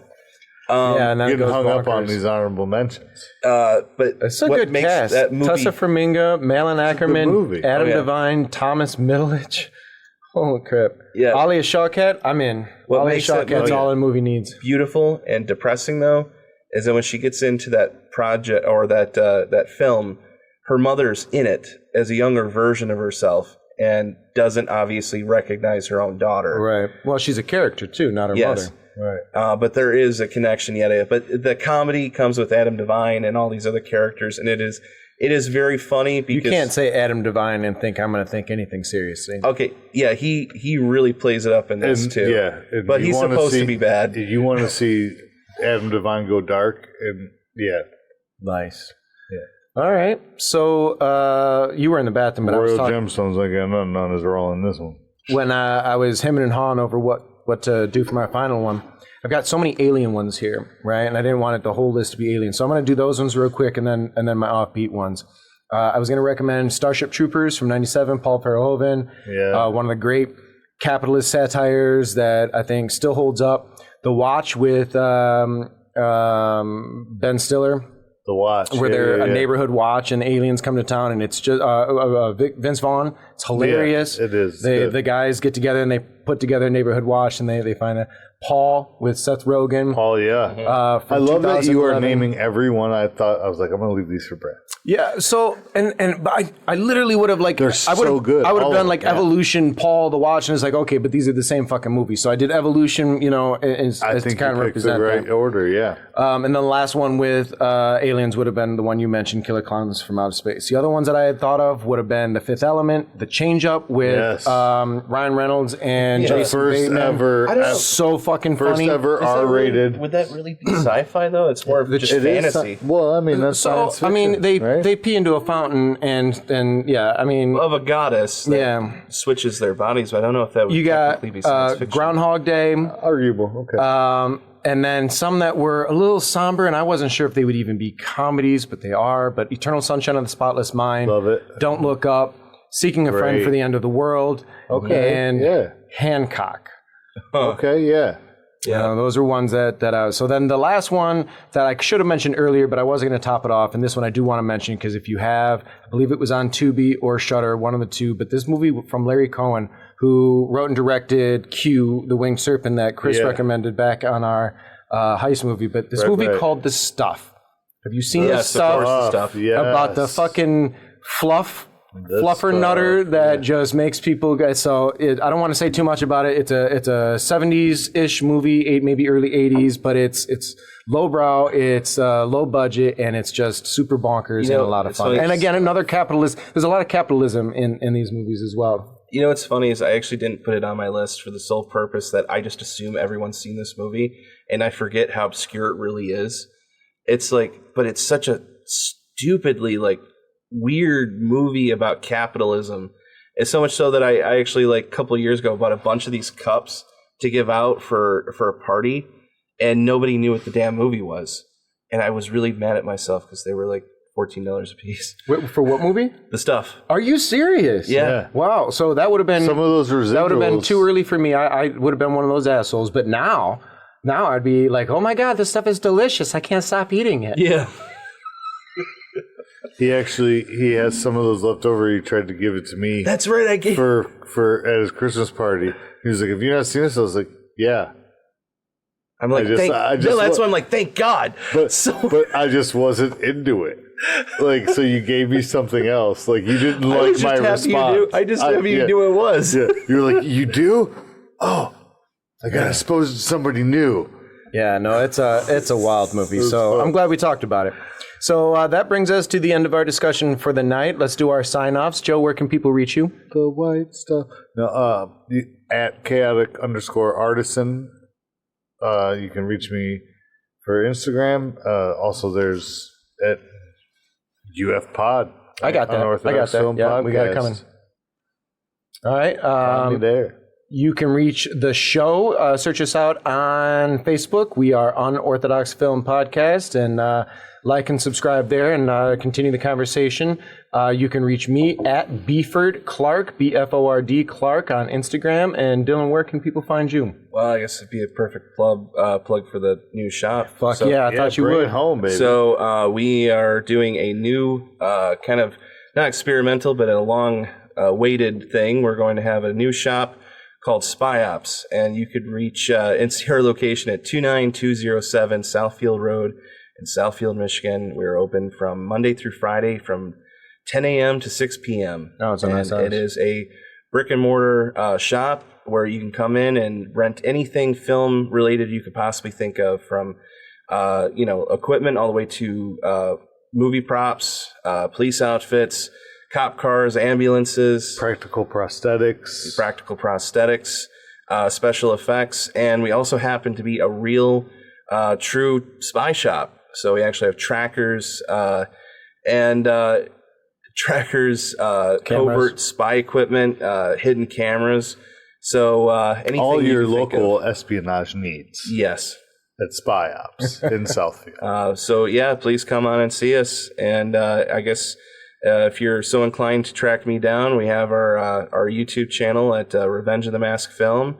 And I believe our information's on that. It's terrible because I don't remember what the contact email is. Well, hopefully you're still checking it. Go on YouTube and check out Controlled Chaos and Fusion Video. Yep. And I believe the channel itself is called Revenge of the Mask. I do believe so. I do believe so. Yep. There's one of those as well. Yep. And then a couple announcements. Hopefully by the time you hear this, we'll have been advertising it, so it won't be completely new news for you, but we now have a merch store. You can visit our merch store at the-UFO-Bazaar, BAZAAR.printify.me/products.